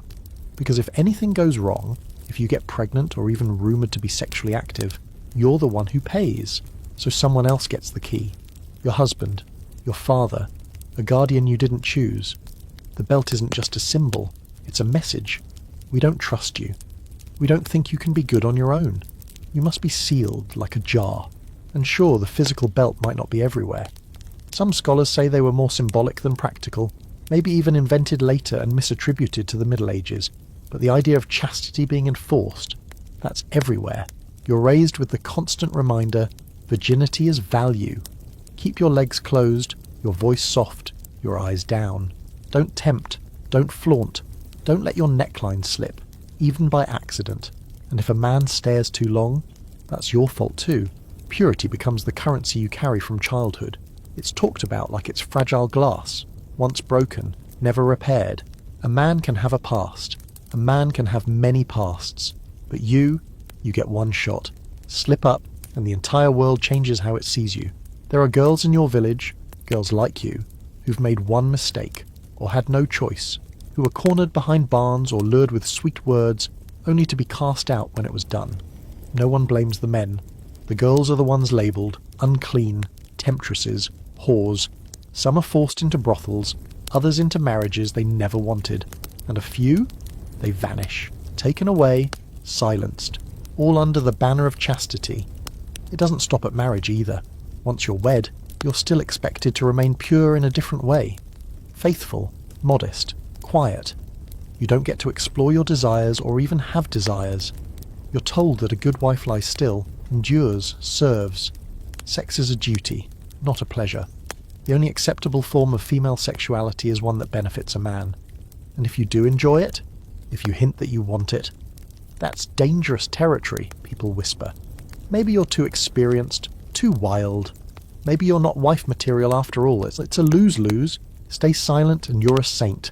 Speak up and you're suspect. Here's a particularly bleak historical detail. In some households, fathers had the right to discipline their daughters physically if they were suspected of promiscuity. In others, young women were literally locked inside the home until they were married off. Their movements monitored, their letters censored, their friends vetted, all in the name of preserving virtue. You're reminded in 1,000 subtle and not-so-subtle ways that your body isn't yours. It's a piece of family property, a business investment, and the more tightly it's guarded, the higher the price. Sometimes it gets literal. In certain cultures and eras, your virginity is written into the marriage contract. If your husband discovers you weren't intact, he can annul the union, return you like defective merchandise. There are places where the wedding night includes a public display of proof, bloody sheets shown to neighbours, or held up to family members like a banner of triumph. And if there's no blood, you better have a good story. You might try to protect yourself to follow the rules, but the rules shift. They don't protect you, they trap you. One wrong step and suddenly you're spoiled goods. One rumour and you're damaged beyond repair. So what do? You become small, quiet, careful. You pull your shawl tighter. You keep your voice low. You avoid being alone with any man, because if something happens, even if it's done to you, it's still your reputation that shatters. There's a cruel, almost satirical side note to all of this. Some religious thinkers believe that the Virgin Mary remained physically intact after childbirth. Not only was she impregnated by divine will, she gave birth without even breaking her hymen. That's how obsessed they were with the concept of female purity. They rewrote biology to make it work. The scholarly debate still rages on how widespread chastity belts really were, whether they were used practically or just as metaphorical tools of fear. But honestly, it doesn't matter, because the fear was real. The control was real. The message that a woman's worth lived in her sexual cleanliness, as was everywhere. And you? You live under that weight every day. You monitor how you sit, how you speak, how you walk, because at any moment your value could be stripped from you, just because someone thought you stepped out of line. Chastity isn't a virtue here. It's surveillance. It's submission. It's a cage with no key. And no matter how well you lock yourself in, someone will still try to blame you for the door being open. You think, maybe, once your husband dies, there will be peace, that you'll finally be able to breathe, stretch out your limbs, make choices without checking over your shoulder. Because widowhood, while wrapped in black and heavy with ritual, at least offers one gift. No one owns you anymore. No more wedding duties. No more sex on demand. No more childbirth roulette. Just silence, mourning, and, if you're lucky, a little space, but you forgot something. Freedom makes people nervous, especially when it's worn by a woman. As a widow, you've become something new, something society doesn't quite know what to do with. You're no longer useful as a breeder, but you're not safely buried either. You walk alone now. You speak without permission. You own property, maybe. And worst of all, you're experienced, which makes you dangerous. You learn this fast. One day, people are offering condolences. The next, they're watching you closely. Is she grieving enough? Is she crying too much? Why hasn't she remarried yet? Or worse, why is she smiling? You learn to walk a very narrow line. You dress in black as expected. You cover your hair. You lower your eyes. You mention your dead husband in every conversation. You pretend to still belong to him. Because if you look too alive, too vibrant, too ready to take up space, people start whispering. Some widows are stripped of everything. If your husband didn't leave you land or wealth, it could all go to his brother, or his son, or the church. You might be allowed to stay in your home, for a while, but you'll be a guest in someone else's house, a burden, a body that eats and takes up space without producing anything. And if you do inherit something, you're a target. Men circle like vultures, eager to marry you and absorb your property. You're approached by old friends of your husband, by distant cousins, by ambitious young men who smile too easily. They don't want you, they want what you have. And if you say no, they don't take it well, and sometimes they take it anyway. And the church, it has its own expectations. You're meant to remain chaste, devoted, a holy widow. There's even a term for it in some regions. Widow's chastity. The idea that a woman who's truly virtuous will never remarry. She'll dedicate herself to prayer, to charity, to fading quietly into the background, like a living ghost. Here's the grim joke. The older you get, the more invisible you become. But that doesn't mean you're safe. You're not just a widow, you're a woman without a leash. And in this world, that's suspicious. Historically, widows were often accused of poisoning their husbands, especially if the man died young or suddenly. Because how could a woman possibly want freedom without being wicked? If you cried too little, you were cold. If you inherited too much, you were greedy. If you smiled even once, someone might say you were glad he was gone. You might try to remarry, maybe for companionship, maybe to protect yourself. But that's risky too, because a woman with history is considered used goods. You're not a blushing virgin anymore. You've known sex. That makes you both less desirable and more dangerous. There's a long history of art and literature that paints widows as either tragic saints or cunning seductresses. Never something in between. Either you're a relic draped in black, weeping into your rosary, or you're a temptress, using your grief like bait. Either way, you're not trusted. And there's the looming risk of being left completely alone. No husband, no sons, no brothers, just you, aging in a world that doesn't care if you survive the winter. In some parts of the world, the rules for widows were harsher still. In medieval India, certain regions practiced sati, a ritual where a widow was expected to throw herself on her husband's funeral pyre. Voluntarily or not, the act was supposed to show ultimate devotion, but let's be honest, it was often coerced. Women were drugged, pressured, dragged, burned alive, and even outside such extremes, the social death of widowhood could be just as brutal. You're no longer invited to feasts. You're avoided at celebrations. People treat you like a bad omen. After all, death follows you. You learn to survive with what's left. You become sharp, quiet. You master the art of invisibility until you need to be seen. You hide your silver under floorboards. You keep your door locked at night. You barter favours with the baker and the priest and the widow next door who knows a thing or two about herbs. Some widows carve out new lives. They become midwives, teachers, caretakers. In rare cases, they even gain respect. In some medieval towns, widows were allowed to join trade guilds, run businesses, manage property. But even then, their success was seen as an exception, not a right, and always, always, men were waiting to take it away. There's a scholarly argument that widows had more freedom than married women in certain eras, and that's true, in the sense that no one was actively sleeping next to them, making demands. But that freedom came with a price: scrutiny, isolation, and the constant threat of being labelled a problem that needed solving. So here you are, alone at last, but not free. Your home is smaller, your world is quieter. You've buried the man who claimed your body for years, and now you sleep in a bed where no one touches you. And sometimes, in the dark, that feels like a blessing. But the rest of the time, it's just another reminder that no matter what stage of life you reach, maiden, mother, widow, you're never really left alone. They always find a new way to watch you. You're not born into a family, you're born into bondage. No name of your own, no land, no money. Just a body that someone else owns from your first breath to your last. You don't get to dream about your wedding dress or wonder who you'll fall in love with, because there will be no wedding, and love has nothing to do with what's coming. You're an enslaved woman, and that means your body isn't yours. It's a tool, a product, a possession that can be used, broken, sold, and still be expected to keep working. This is not marriage. This is not even forced marriage. This is ownership. And the rules here are different, worse, because there are no illusions about control. There's no pretense of rights.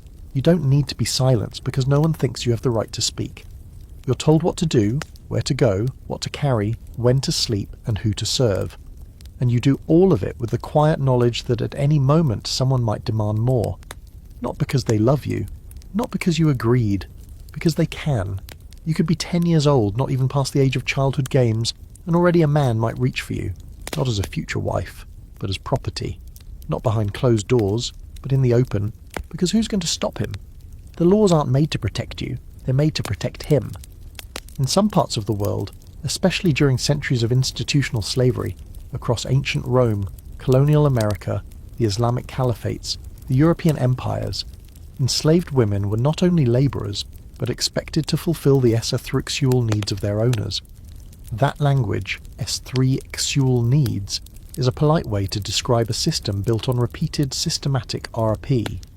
And when it results in pregnancy, the baby becomes property too. You don't get to name the child. You don't get to keep them close. Your baby is born into bondage, a new investment for someone else's wealth. In the American South, white enslavers often forced themselves on enslaved black women, then sold their own children. That's how far the system went. Fathers turning their own offspring into cash. Mothers nursing babies who would one day be ripped from their arms and sold downriver. In the Ottoman Empire, female slaves were kept in harems, supposedly luxurious but still prisons. Some were elevated to favoured concubines, even bore sons who became sultans, but the power they gained came from their proximity to a man. It was never truly theirs. The threat of violence hung over everything. And in ancient Rome, female slaves could be ordered to sleep with guests as part of hospitality. Your body might be a dowry, a bribe, a punishment, a favour. You had no say, no agency. Your entire existence was someone else's decision. There's no word for consent here. You might not even have a language in common with the man using you. Your family is gone, sold, dead, lost in transit. The people around you don't see a woman. They see property with reproductive potential. And here's the brutal paradox. Sometimes your value increases because of that potential. You're praised for being fertile, for bearing strong children who grow up to be strong workers or soldiers or concubines themselves. Your pain becomes profit. Your trauma becomes legacy. Some enslaved women tried to resist in whatever ways they could. They used herbs to prevent pregnancy, when they could find them. They feigned illness. They taught their daughters how to run, how to hide, how to endure. They formed secret communities where they could speak freely, mourn openly, hold each other through the nights when their bodies betrayed them. And still, many were punished for the smallest resistance. Beaten for saying no, starved for crying too loudly, branded for trying to escape. Some slave codes even spelled it out clearly. Enslaved women had no legal grounds to accuse a white man, or any man in power, of extrasexual assault. Because how could you assault something you owned? And yet the system still found ways to blame you. You were accused of seduction, of temptation, of provoking the master. Never mind that you were a child. Never mind that you wept and screamed and bled. The crime somehow was still yours. The trauma didn't end with the act. It lived in your body, in the way you flinched at footsteps, in the way your voice trembled, in the way you looked at your own child and saw not only your blood, but the blood of the man who took everything from you. There are stories, mostly passed down orally, of enslaved women who took control in the only way they could, by ending their pregnancies, or, heartbreakingly, ending the lives of their newborns. Not out of cruelty, but as a final act of mercy. A refusal to let their children grow up in chains. These acts were called monstrous by the people in power. But to the women, they were acts of defiance, of love in its fiercest form. Scholars still debate how much choice enslaved women had in different historical contexts. Some argue there were rare cases of consensual relationships. But what does consent even mean when one person has total control over the other's life? When saying no isn't an option? There's no room for nuance when survival is the only goal, and sometimes even that slips out of reach. So you carry on because what else is there? You clean yourself up in the dark. You raise children who may not live to adulthood, or who may be taken from you. You lock your trauma so deep inside your body it becomes part of your bones. And all the while the world outside keeps turning. Men get richer, empires expand, families grow, off the backs and wombs of women who were never seen as human in the first place. You were born into this. And no one ever asked you if you wanted to be. Your skin is different. Your accent too. Maybe your eyes. Maybe your customs. You were born into a land the Empire doesn't understand, and that means they believe they own it. And now, standing at the edge of your own village, or city, or coastline, or desert, you watch them arrive. Ships, horses, armour that shines too bright, flags you've never seen, languages that slice through yours like knives. They call it discovery. You know it's invasion. You, as a woman in a colonised land, are marked before they even learn your name, if they bother to learn it at all. Because your body isn't just something to be conquered, it's something to be redefined. Stripped of your meaning, rewritten through their lens. You're exotic now. You're wild. You're primitive. Or worse, you're available. They build their stories around you. You become symbols before you're even spoken to. If you're from Africa, they'll say your body is hypersexual, made for labour and pleasure alike. If you're indigenous, they'll say you're close to nature, submissive, barely civilized. If you're from the East, they'll say you're mysterious, seductive, waiting to be unveiled. You become the fantasy, not the fact. Colonial men write about your body in journals, poems, travelogues.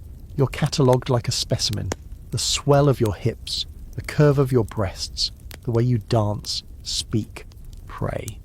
You're turned into art, but not the kind that uplifts, the kind that strips. And the danger in all of this, it gives them permission. You're already less than, a subject, not a citizen, a native, not a person. So what happens to your body doesn't count the same. In their eyes, you're lucky to be touched by them. You should be grateful. You should smile and pose and submit so they come into your village, your home, your life and take. Sometimes gently, often not, and always without question. There's a long gut-wrenching history of colonizers using sexual violence as a tool of domination. It wasn't just about desire, it was strategy. Humiliate the men by violating their women, mix the bloodlines, show who's in control. In the Americas, in Asia, in Africa, across continents, women were taken not just in bedrooms but in public. on ships, in fields, in barracks. Their bodies were used to cement power, to breed new classes, to serve both as servants and trophies. And then came the shame, because once they're done with you, they step back and point the finger. You're the immoral one, the seductress, the native girl who tempted the poor civilized man. Never mind that you said no, or couldn't speak the language, or were 12. They turn your body into a story, and the story always ends with them as the victim. And when children are born from these violations, you're left holding them in your arms, trying to explain where they fit in a world that doesn't want them. Half this, half that, fully hated. Sometimes the children are taken, sometimes they're left behind and treated as a scar. You love them, you mourn them, you're blamed for them. In French colonies they had a term for women like you, fille de couleur. In Spanish territories, mestiza. In English records they simply call you the girl. Rarely by name, never with dignity. Even in places where relationships with colonizers were framed as consensual, the power dynamic is impossible to ignore. You need protection, food, medicine, so you trade. Your body becomes currency. And when they tire of you, you disappear, and still they make you art. You're painted lounging half-naked in silk, your skin glowing, your expression blank. You're a harem girl, an odalisque, a muse. They carve you in stone, sketch you in charcoal, make you immortal, but never in your own voice. Here's a disturbing historical twist. European men in the 18th and 19th centuries would sometimes bring indigenous women back home, as wives, concubines, or curiosities. Sarah Baartman, a South African woman, was exhibited in freak shows across Europe for the shape of her body.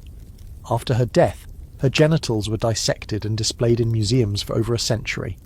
Her name survived, but not her story. Colonialism didn't just steal land, it stole narratives.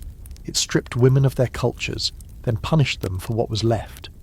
You try to hold on to your traditions, your language, your sense of self. You tattoo your skin. You sing the songs your grandmother taught you. You teach your daughters not to look men in the eye, not to walk alone, not to wear their traditional clothes anymore, because now even culture has become dangerous.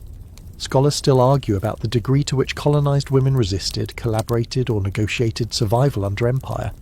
The truth, of course, is complicated. Some women found ways to leverage their positions. Others were crushed under the weight of erasure. But they all lived in the same reality. A world where their bodies were not just female, but foreign, and therefore always available for conquest. So you go to bed with silence wrapped around your body like a second skin. You braid your daughter's hair in the morning and tell her to keep her eyes low. You bury your rage, your grief, your pride. You watch the horizon for ships that keep coming. And you know that somewhere on a parchment desk in a city that has never smelled your soil, a man is writing about you, and getting everything wrong. You've heard the sermons since you were old enough to sit still. God is watching, and he's very, very interested in what you do with your body. Or more precisely, what you don't do. In this world, religion doesn't just guide morality, it owns your desire. And if you're a woman, your sexuality is either a threat to the divine order or a sin waiting to happen.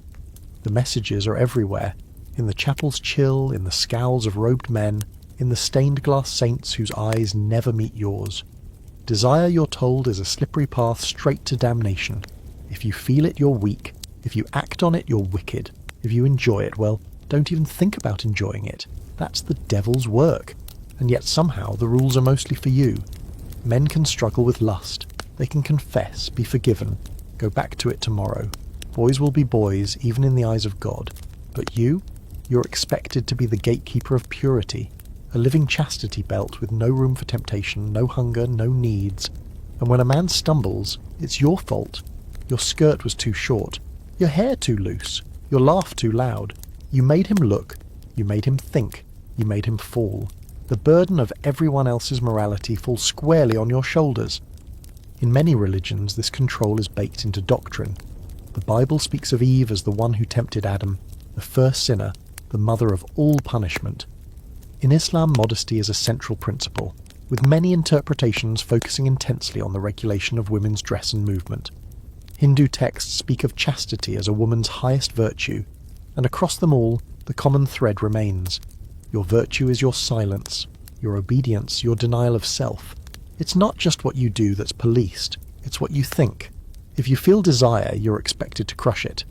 If you dream of touch, you're told to pray harder. You confess thoughts you don't fully understand to men who speak in riddles and judge with straight faces.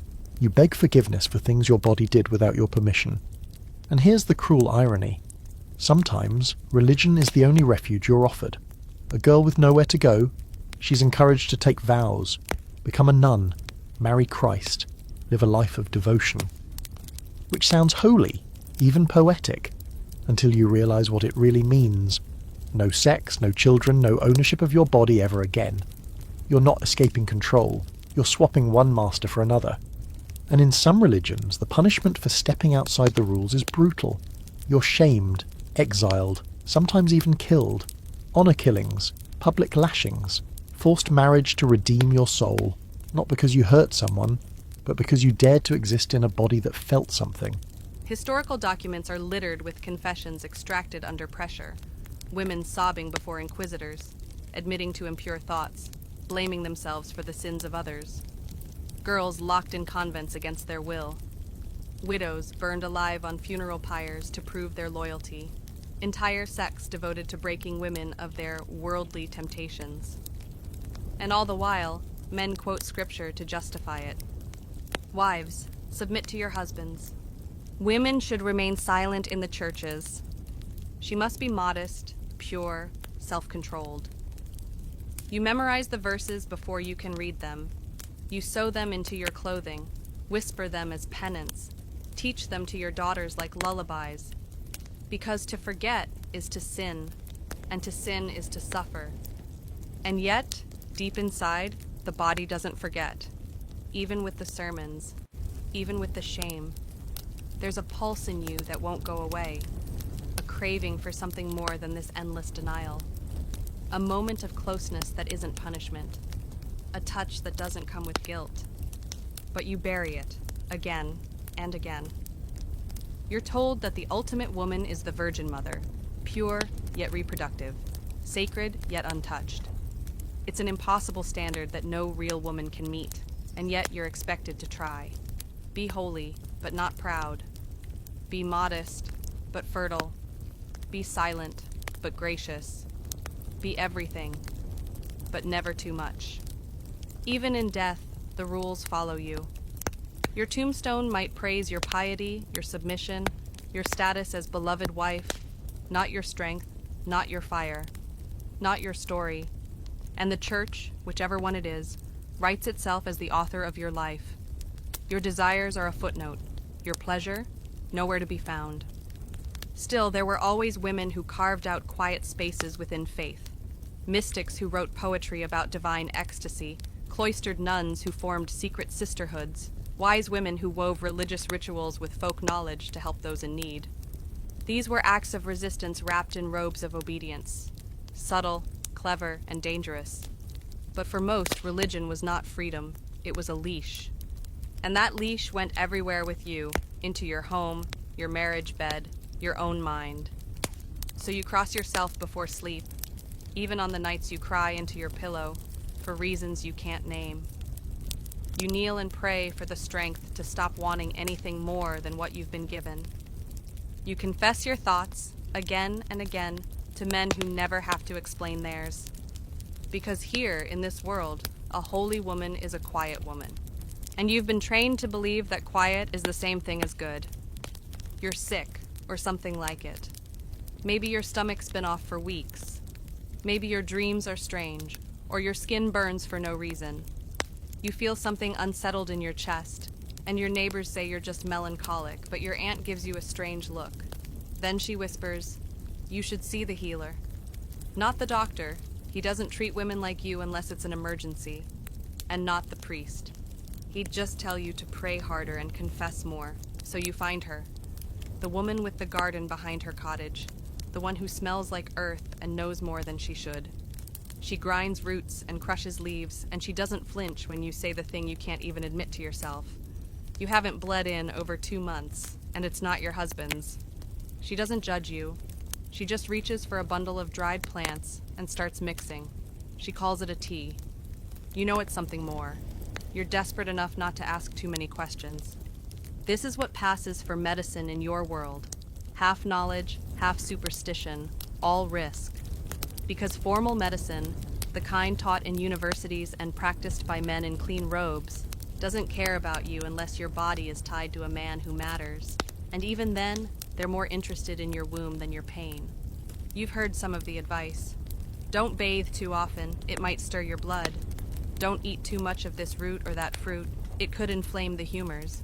If you're barren, try lying beneath a sheep's skin at midnight while drinking boiled mare's milk. If you want a son, avoid cold foods and think noble thoughts during sex. It all sounds ridiculous until you remember that it's all you've got. Doctors write entire treatises about the female condition without ever speaking to a woman in pain. They debate among themselves whether the uterus moves like an animal, whether female pleasure is necessary for conception, whether a woman can conceive through her imagination alone. Your body is discussed like a map drawn by men who've never stepped foot on the land. And when you do get seen by a physician, rare, expensive, usually a last resort, you're a case study, not a patient. He asks more questions about your menstrual cycle than your fever. He mutters Latin, prescribes leeches, maybe offers mercury or crushed pearls. You try not to scream when the metal speculum enters you, cold, unwashed, barbaric. No anesthesia, no apology, no choice. Still, you keep seeking cures, because you're tired of the pain, the bleeding, the constant sense that your body is betraying you, and no one around you takes it seriously. If you're in pain during sex, you're told it's normal. If you faint from blood loss, they say you're too delicate. If you ask too many questions, they say you're hysterical. It's not that medicine doesn't exist, it's that it wasn't made for you.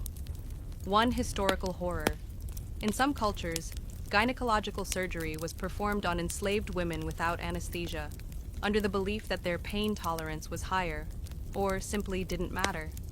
Men like J. Marion Sims, often called the father of modern gynecology, experimented on black women's bodies in the 19th century without their consent. Their suffering paved the way for modern tools that still carry the echo of screams no one acknowledged. Meanwhile, so-called cures for female problems range from harmless to lethal. You're given opium for cramps, vinegar douches for contraception, arsenic for acne. Want to avoid pregnancy? Here, drink this mixture of honey and crushed ants. Want to stop unwanted desire? Apply cold compresses to your thighs and pray. And sometimes, what you're really being treated for isn't physical at all. It's control. You're too loud, too sad, too angry, too sexual. So the treatment isn't a remedy, it's correction. You're given sedatives to calm you down, told to rest more, told to have more sex, told to have less sex, told you're sick because you're not fulfilling your role as a wife or mother. And if nothing else works, they might suggest bloodletting, or drilling a hole in your skull to let the madness escape. There's always a new theory, a new tool, a new punishment. Even childbirth, your most expected duty, is approached like a spectacle. In elite circles, doctors use it to test their new inventions: metal forceps, cervical dilators, tools of extraction.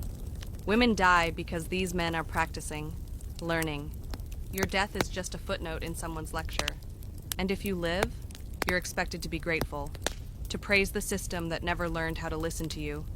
There's a fringe historical belief from ancient Greece that women's bodies were just inverted male bodies, that the womb was an inside-out penis, that female biology was a less perfect version of male design.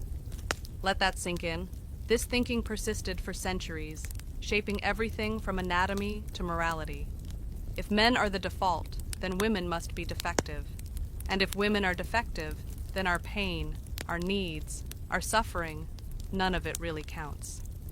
Modern scholars have begun to reframe this history, looking for the women who practiced medicine in secret. The midwives, the herbalists, the folk healers. They existed. They learned through experience, passed knowledge in whispers, stitched wounds with trembling fingers, but they were often written out, or worse, written against. Because the official version of medicine, like everything else, was made by and for men. And you? You're a test subject, a problem, a patient who never gets better because she was never supposed to. So you drink the bitter tea, you lie in the dark, you pray that this time the pain will go away, that this time the cure won't kill you. You dream of a world where medicine sees you as something more than a mystery to solve. But for now, mystery is all they'll let you be. You fall in love. That's it. That's the whole scandal. You didn't plan it, didn't mean for it to happen, didn't go looking for trouble, but it finds you anyway, because feelings aren't exactly known for following rules. And unfortunately, the world you live in has a lot of rules, especially when it comes to who a woman is allowed to love. He's not your husband. Maybe you're not even married, but he's the wrong caste, the wrong religion, the wrong skin, the wrong name. Or maybe it's not a he at all. Maybe you love another woman. Or maybe you love someone your father hates, someone your community fears, someone who doesn't offer a bride price high enough to outweigh the gossip. And just like that, what should have been a private matter of the heart becomes a crime. You try to keep it quiet. You meet in the shadows, hands brushing as you pass in crowded streets, stolen moments beneath moonlight, writing names in the dust because you're not allowed to say them out loud. But the world watches women too closely. They always have. A cousin sees, a servant overhears, a neighbor starts to whisper, and then everything unravels. In some places, loving the wrong person is punished with marriage to someone else, a rushed ceremony. No joy, just chains wrapped in gold. In others, it's exile. You're disowned, sent away, erased from family records like you were never born. And in the worst cases, the punishment is death. Not his, yours. You hear the stories, even if people try not to say them too loudly. Girls stoned in the market square. Sisters smothered in their sleep. Lovers dragged from their homes at dawn. They call them honor killings, as if the murder of a woman restores some mythical family pride, as if your death scrubs the shame from their doorstep. And shame is the key word here. Not sin, not crime, shame. Because at the root of all this rage is the idea that your body, and everything you do with it, belongs to someone else. Your father, your husband, your village, your God. And if you use it outside of their control, you're the one who gets punished. In some historical texts, women are described as vessels of virtue. The implication is clear. If you spill even a drop of that virtue, you're ruined. Doesn't matter how or why. Doesn't matter if it was mutual, tender, private. Love in this world is only valid when it serves the social order. Here's a cruel little twist. Men who cross these boundaries might be punished, but they're rarely killed for it. A man caught with the wrong woman might lose his inheritance, might be scolded, might be sent away for a while. But women? Women pay with their lives, or if not that, with a living death, forced into silence, submission, and invisibility. And yet, love keeps happening.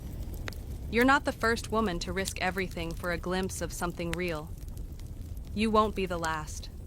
There are poems carved into prison walls, letters hidden in hems, lovers' names murmured through locked doors. You survive on these scraps, these flashes of humanity in a world that wants you mechanized. Marry, birth, die, repeat. In ancient China, some women formed golden orchid sisterhoods, intimate, lifelong partnerships with other women, often in defiance of the male-dominated structure. In medieval Europe, love letters between nuns revealed deep emotional and sometimes erotic bonds that the church refused to acknowledge. And in India, legends of Radha and Krishna dance between devotion and forbidden love, offering at least a poetic whisper of resistance. But resistance is dangerous, always has been. You try to walk the line, honor your family, hide your heart, survive the day. But your face betrays you. Your joy is a giveaway. And one day, the punishment comes. Maybe it's your own family who turns on you. Maybe it's the law. Maybe it's the priest, or the neighbor, or the midwife who suddenly won't meet your eyes. 1 minute, you're in love. The next, you're standing trial. The charges vary. Adultery, immorality, witchcraft, disorderly conduct, disturbing the peace. But they all mean the same thing. You stepped outside your assigned box. You forgot your place. You loved without permission. There's a legal record from the 17th century Massachusetts where a woman was whipped in the town square for lying with a man not her husband. He received a fine. She received lashes. That's not a glitch in the system. It is the system, and it repeats century after century. Different names, same story. There's ongoing academic debate about whether these laws were more about preserving religious purity or social hierarchy. Scholars argue over which cultures were more permissive, where women had more room to make personal choices. But the trend is clear. Wherever power is threatened by uncontrolled female desire, that desire becomes criminal. You sit in the cell, or the hut, or the locked bedroom where they've hidden you. You think of his face, or hers, or theirs, and you wonder what the price of love is supposed to be. You did not kill. You did not steal. You simply followed a feeling that asked to be followed. And now everything is gone. If you're lucky, you're allowed to live. But not as yourself. You're rebranded, tamed, married off to someone who doesn't ask questions, watched until the end of your days. You learn to fake the blank look, the quiet nod, the unthinking yes. But part of you never comes back. Because the worst part isn't the punishment. It's knowing the love was real, and it was never allowed to matter. You pick up the scroll, the book, the painting, maybe by accident, maybe while cleaning, maybe tucked behind your father's desk, and what you find inside doesn't match anything you were ever told. It's full of bodies, curved, arching, tangled together. Some are men with women, some are men with men. Some are impossible to categorize. The art is beautiful, or it's crude, or it's so precise it makes your skin warm. But one thing is clear, it's not for you. This is erotica. And every page whispers the same message. Women are objects, not participants. You are to be watched, consumed, fantasized about, but never centered, never in control. It might be ancient Japanese shunga, lush woodblock prints of lovers, always with the man grinning and the woman coyly half-dressed, gazing just off to the side. Or medieval European manuscripts, where the margins hide obscene little sketches of monks and maids doing things the text never mentions. Or Greco-Roman pottery, where bodies are depicted mid-act with more attention paid to technique than to emotion. And it always goes one way. His pleasure is central. Hers is assumed. Or ignored. You're not supposed to see these. Your mother would snatch them away. Your brother would laugh and hide them in a chest. But now that you've glimpsed it, you can't unsee it. This is what they think sex is. Not communion, not connection, performance. For them, for men, about men. And yet, you feel something stir. Something curious. Is that wrong? You were taught not to look, not to wonder, not to question. But here it is. Proof that desire exists in pictures and poems and plays, that bodies can be sources of pleasure, not just suffering, that someone somewhere thought about this and wrote it down. The problem? You don't exist in these works, not really. Or if you do, you're painted with the same brush, soft, submissive, receptive.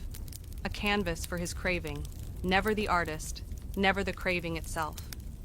In the 18th century, elite European men collected pornography the way they collected rare coins, hidden in drawers, exchanged in winks and nods. Some kept forbidden libraries, filled with French novels and Italian sketches that turned women into metaphors, into vessels, into mirrors for male lust.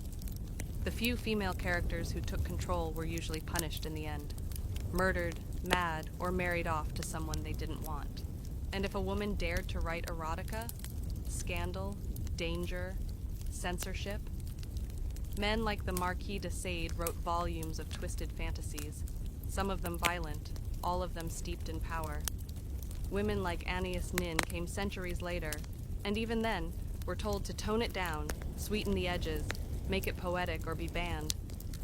You start to wonder, what would erotica look like if it were written for women? By women? Would the bodies be different? The rhythms? The endings? But you're not allowed to ask that. You're not even supposed to have a body, not one with wants. Especially not messy wants. You've been told to aim higher, toward purity, modesty, holy detachment. The idea of you reading something sensual is laughable, or worse, threatening, because the truth is female desire terrifies them. If you want sex, you become uncontrollable. If you enjoy sex, you can't be trusted. And if you create art about sex, well, then you're a danger to civilization. That's what they tell themselves. That's why they exclude you. Even in cultures where erotica was widespread, like in ancient India with texts like the Kama Sutra, women were taught to serve their husband's pleasure first. There were instructions on seduction, on how to sound pleased, how to move your body correctly, but always with the assumption that he is the center of the act. You are the echo. And yet, women kept making things in secret.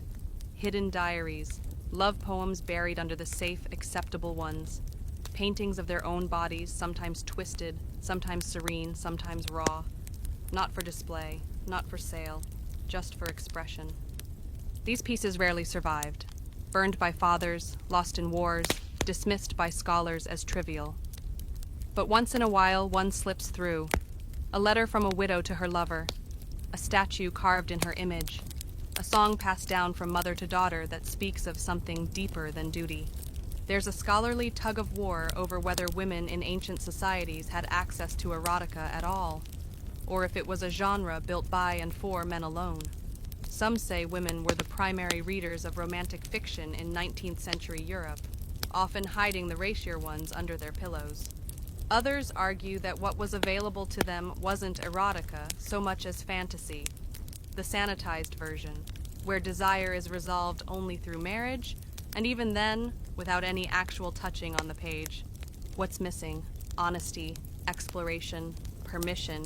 You try to create your own, quietly. Maybe it's just in your head. Maybe it's a dream you don't share. But it feels like rebellion. You imagine a world where your body isn't just something that happens to you, but something you feel from within. You imagine what you would write, if anyone let you, what you would draw, what you would ask for. And it burns, not in shame, but in potential. But for now, you close the book, you fold the sketch, you wipe away the evidence and return to your daily role, obedient, modest, uncurious. You watch the men laugh in corners, passing around pictures and poems, none of which contain a woman who looks like you. And you pretend you don't care. But deep down, you know the truth. The absence is a choice. They don't want you here, because once you start creating your own stories, the old ones stop working. And the last thing they want is for you to write your own ending. It's not written down, not carved into any official law, but you know it just the same. There are no rules here, only customs. And customs are slippery things, rigid when used against you, soft and flexible when protecting someone else. Especially men, especially power, especially the people who get to decide what happens to women like you when things go wrong. You live under a system built on traditions that pretend to be justice. There are no real laws protecting your body, your choice, your silence, or your scream. There are just expectations. And if you break them, if you say no, if you cry foul, if you step out of line, everyone acts like they're confused, like they don't know what to do with you. As if there are no guidelines for your safety, only punishments for your defiance. If a man forces himself on you, who do you tell? The priest? He might ask what you were wearing. The village elder? He'll likely say you should have been home. Your family? Maybe they'll believe you, but just as often, they'll blame you for bringing shame, for putting yourself in the wrong place, at the wrong time, in the wrong body. So you learn quickly, don't speak, don't look, don't risk. Because when there are no laws protecting you, the only thing standing between you and harm is the mood of the man who wants something, and how many people are willing to look the other way. Take marriage, for example. In theory, it's sacred. In practice, it's a transaction. Once you're married, the violence that might have been called a crime before, if barely, is now considered normal. His rights over your body are assumed. You don't get to say no. You don't get to report him. And even if you do, the community will likely say, that's his wife, that's his business. You stop being a person and become a permission slip. If you are assaulted by someone outside of marriage, the reaction is just as chilling. Some cultures offer marry your rapist laws, ancient and modern alike, where a man can avoid punishment if he agrees to marry the woman he harmed. Because what matters most, in their eyes, is not justice. It's restoring your so-called value. As if your worth can be salvaged by binding you forever to the one who violated you. You don't get to say, no, not to the act, not to the marriage, not to the future they've chosen for you. This isn't an exaggeration. In ancient Hebrew law, in parts of the Middle East, and even in 20th century European countries, marriage could override rape. The act was erased with a ring, and you were expected to start cooking and bearing children like nothing happened. You learn quickly that the people writing the rules never imagined a woman like you needing protection. And if you think you'll find salvation in the courts, or whatever passes for them, you might be disappointed. Evidence? They want a witness. Consent? They say your silence was approval. Injuries? They ask if you were maybe just rough in bed. If you're a poor woman accusing a rich man, forget it. If you're enslaved accusing a free man, you may be punished instead. If he's powerful and you're invisible, the game is rigged before it even begins. Meanwhile, men have their own quiet codes. Boys will be boys. He made a mistake. She was asking for it. He's a good man, really. They defend each other with nods and shrugs and old sayings about temptation and nature and male weakness. And all of it? It rests on the assumption that your body is a problem that needs to be managed, not a person who deserves protection. And still, they dare to ask why you don't come forward. Because when you do, it's not justice waiting at the other end. It's interrogation, ridicule, sometimes even revenge. In some parts of the world, there are purity tests, medieval and modern alike, a finger inserted, a cloth examined, a test of your hymen's supposed integrity, as if a membrane can prove trauma, as if science has anything to do with shame. And the worst part? These so-called customs don't stay in the past. They carry forward like ghosts. In many places, marital rape is still legal. In others, victims are still forced to marry their abusers. In too many more, legal systems built on patriarchal interpretations of tradition continue to deny women the basic right to safety.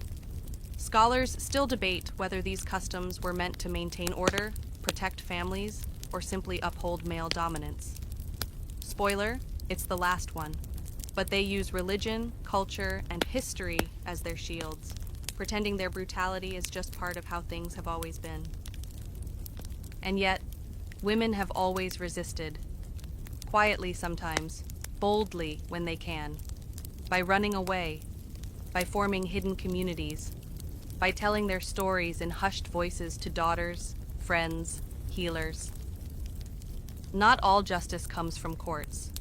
Sometimes it comes from firelight and whispered warnings, from a sister who hides you, from a mother who teaches you which paths are safe at night, from a friend who knows which herbs to carry in your skirt.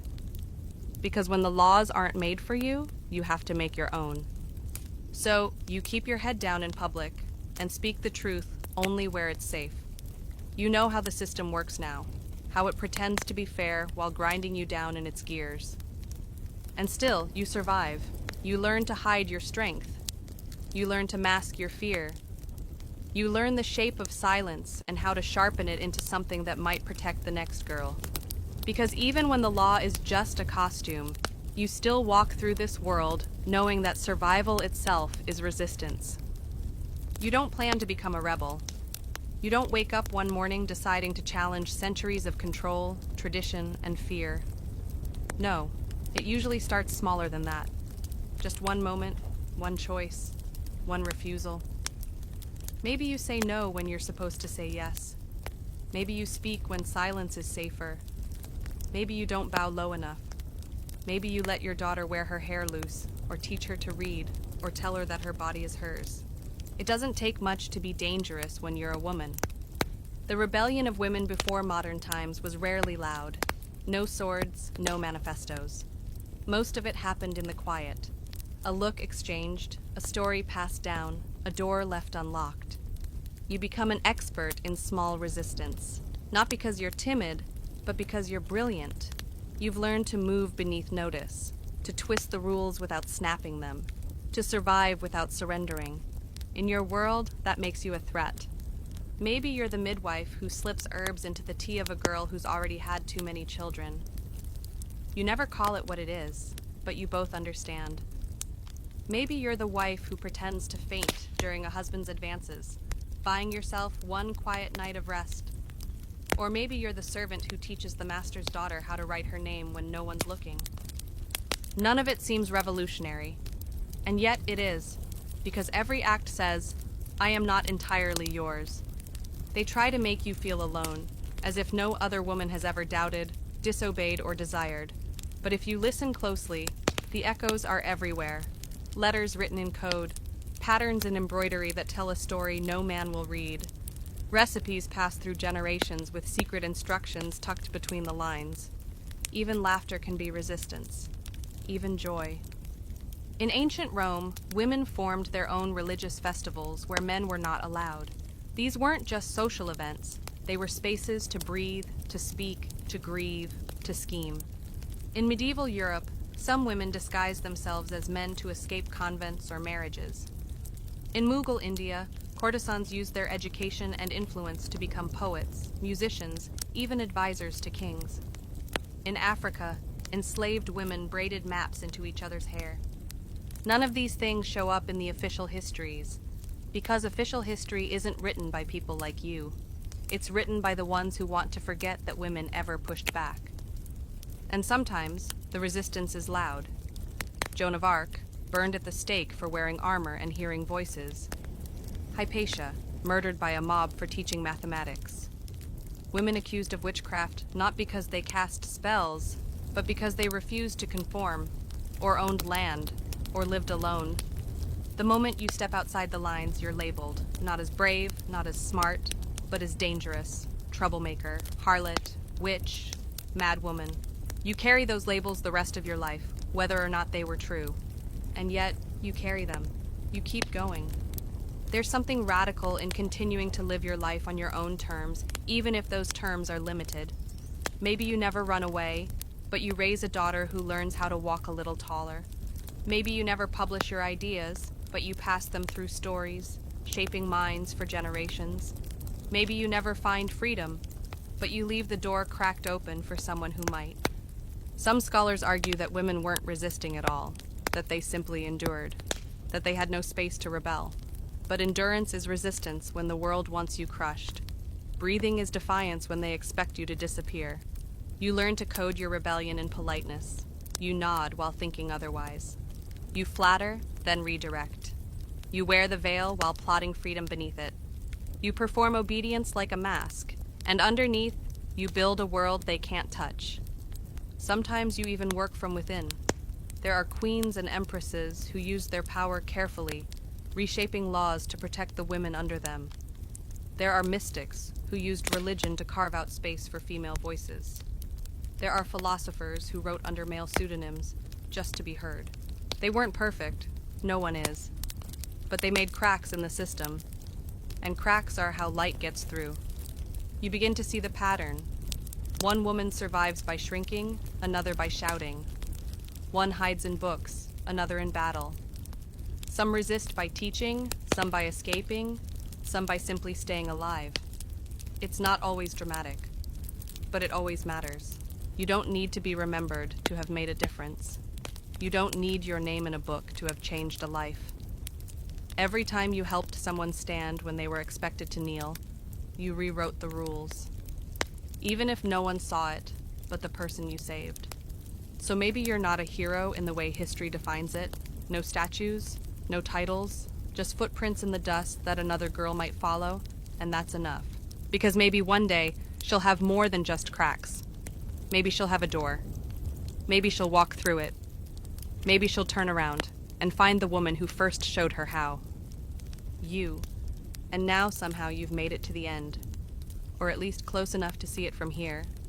You've walked through every stage this world has offered you, as girl, wife, mother, widow, worker, property, problem. Maybe you've lived long enough to become invisible. Or maybe your survival has made you visible in the wrong ways. Too loud, too opinionated, too free for their comfort. But here you are, still standing. You're older now. The years have carved themselves into your skin. You don't bleed anymore. You don't bend as easily. The things that once terrified you, the shame, the whispers, the punishments, don't feel quite as sharp anymore. Maybe it's numbness, maybe it's wisdom, maybe it's just time. But make no mistake, even now, they're still watching. Old women are tolerated, sometimes even respected, but they're never entirely trusted. Especially not ones like you, with eyes that see too much and a mouth that forgets to stay shut. You've lived long enough to know the lies, and that makes you dangerous. You've stopped pretending you believe what you don't. You've seen the cost of silence, and you've grown tired of paying it. In some places they call you crone, in others, wise woman. But the line between reverence and ridicule is thin. One wrong word and you become the village hag, the bitter mother-in-law, the witch who lives alone. You're no longer sexual, which makes you, ironically, safer and yet also more threatening. Because if you no longer serve desire, they wonder what purpose you could possibly have left. What's a woman after all, if not a vessel? But you know better, you always have. You remember every face you've buried, every baby that didn't make it, every time you bit your tongue to keep the peace, every girl you tried to protect, every moment you wanted to scream but smiled instead. Your history lives in your bones. Your memory is its own form of power. And sometimes, people come to you, quietly, carefully, the younger ones, the ones with questions no one else will answer. They ask you what to do when the bleeding won't stop, when the husband won't listen, when the touch doesn't feel right, when the world demands too much and offers too little. And you don't pretend to have all the answers, but you tell the truth, because someone should. You've become the archive, the oral record, the living page. And sometimes, when no one's looking, you let yourself remember what your own life might have been if the rules had been different. If your first kiss hadn't come with consequences. If childbirth hadn't felt like gambling with your life. If sex had been something you could choose or enjoy or refuse. You try not to dwell, but still, the what-ifs find you. Maybe you let yourself write things down now. Not for them, for you. Maybe you scribble your story on scraps of cloth or press it into the earth with a stick. Maybe you whisper it to your granddaughter while brushing her hair in a language that's almost gone. Maybe she laughs, not fully understanding. Maybe one day she will. There's a strange, quiet freedom in old age. You no longer care what they think of your hands, your hair, your voice. You stopped trying to be pleasing a long time ago. That part of your life is finished. The part where you were expected to smile through pain, to thank them for your suffering, to pretend everything was fine. Now, you say what needs saying. And yet, freedom is still a myth for most. You watch the next generation take their place on the same old carousel. Marriage, birth, service, shame. You see the same patterns repeating, the old stories in new clothes.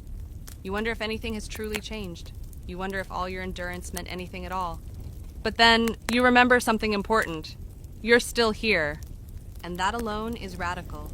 In many historical records, women simply disappear after a certain age.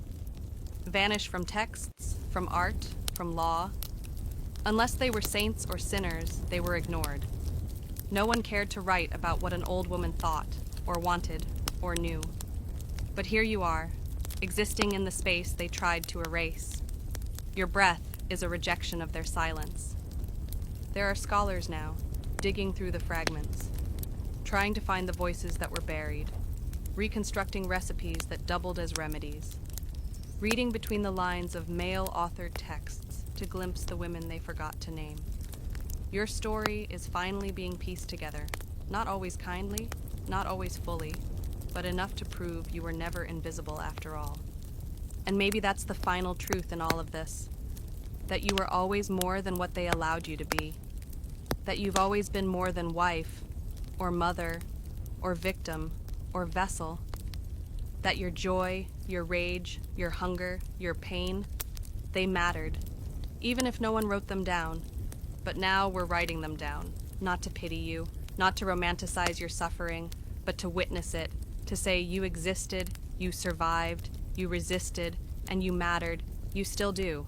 So now, as we reach the end of this long, heavy road, you settle back into your pillow. The room a little quieter than before. Maybe your thoughts a little louder. You've just walked through centuries of truth most people would rather not see. And still, somehow, you're here, breathing, thinking, feeling, remembering women who were never given the space to tell their stories out loud. You've carried their burdens for a while tonight, just long enough to honor them, just long enough to see what they saw, what they endured anyway. You don't have to hold on to all of it. Not tonight. Let it slip from your shoulders like a shawl. It'll still be there tomorrow if you want to pick it up again. But for now, rest. Because even the fiercest minds deserve peace. Even the most wide-open eyes deserve sleep. You're not powerless, and you never were. That's the quiet truth history doesn't always admit. You've got awareness now, a sharper kind of empathy, and maybe a few more questions than you had before. That's a good thing. The best kind of learning always leaves you a little unsettled, a little awake. So close your eyes. Let the noise of the world fade for a bit. You've earned your rest. And if you find yourself dreaming of distant centuries, of cold stone corridors or fire-lit rooms, of women whose names were never carved into the walls, remember, they weren't ghosts. They were real, and you carried them with you tonight. That matters. Sweet dreams.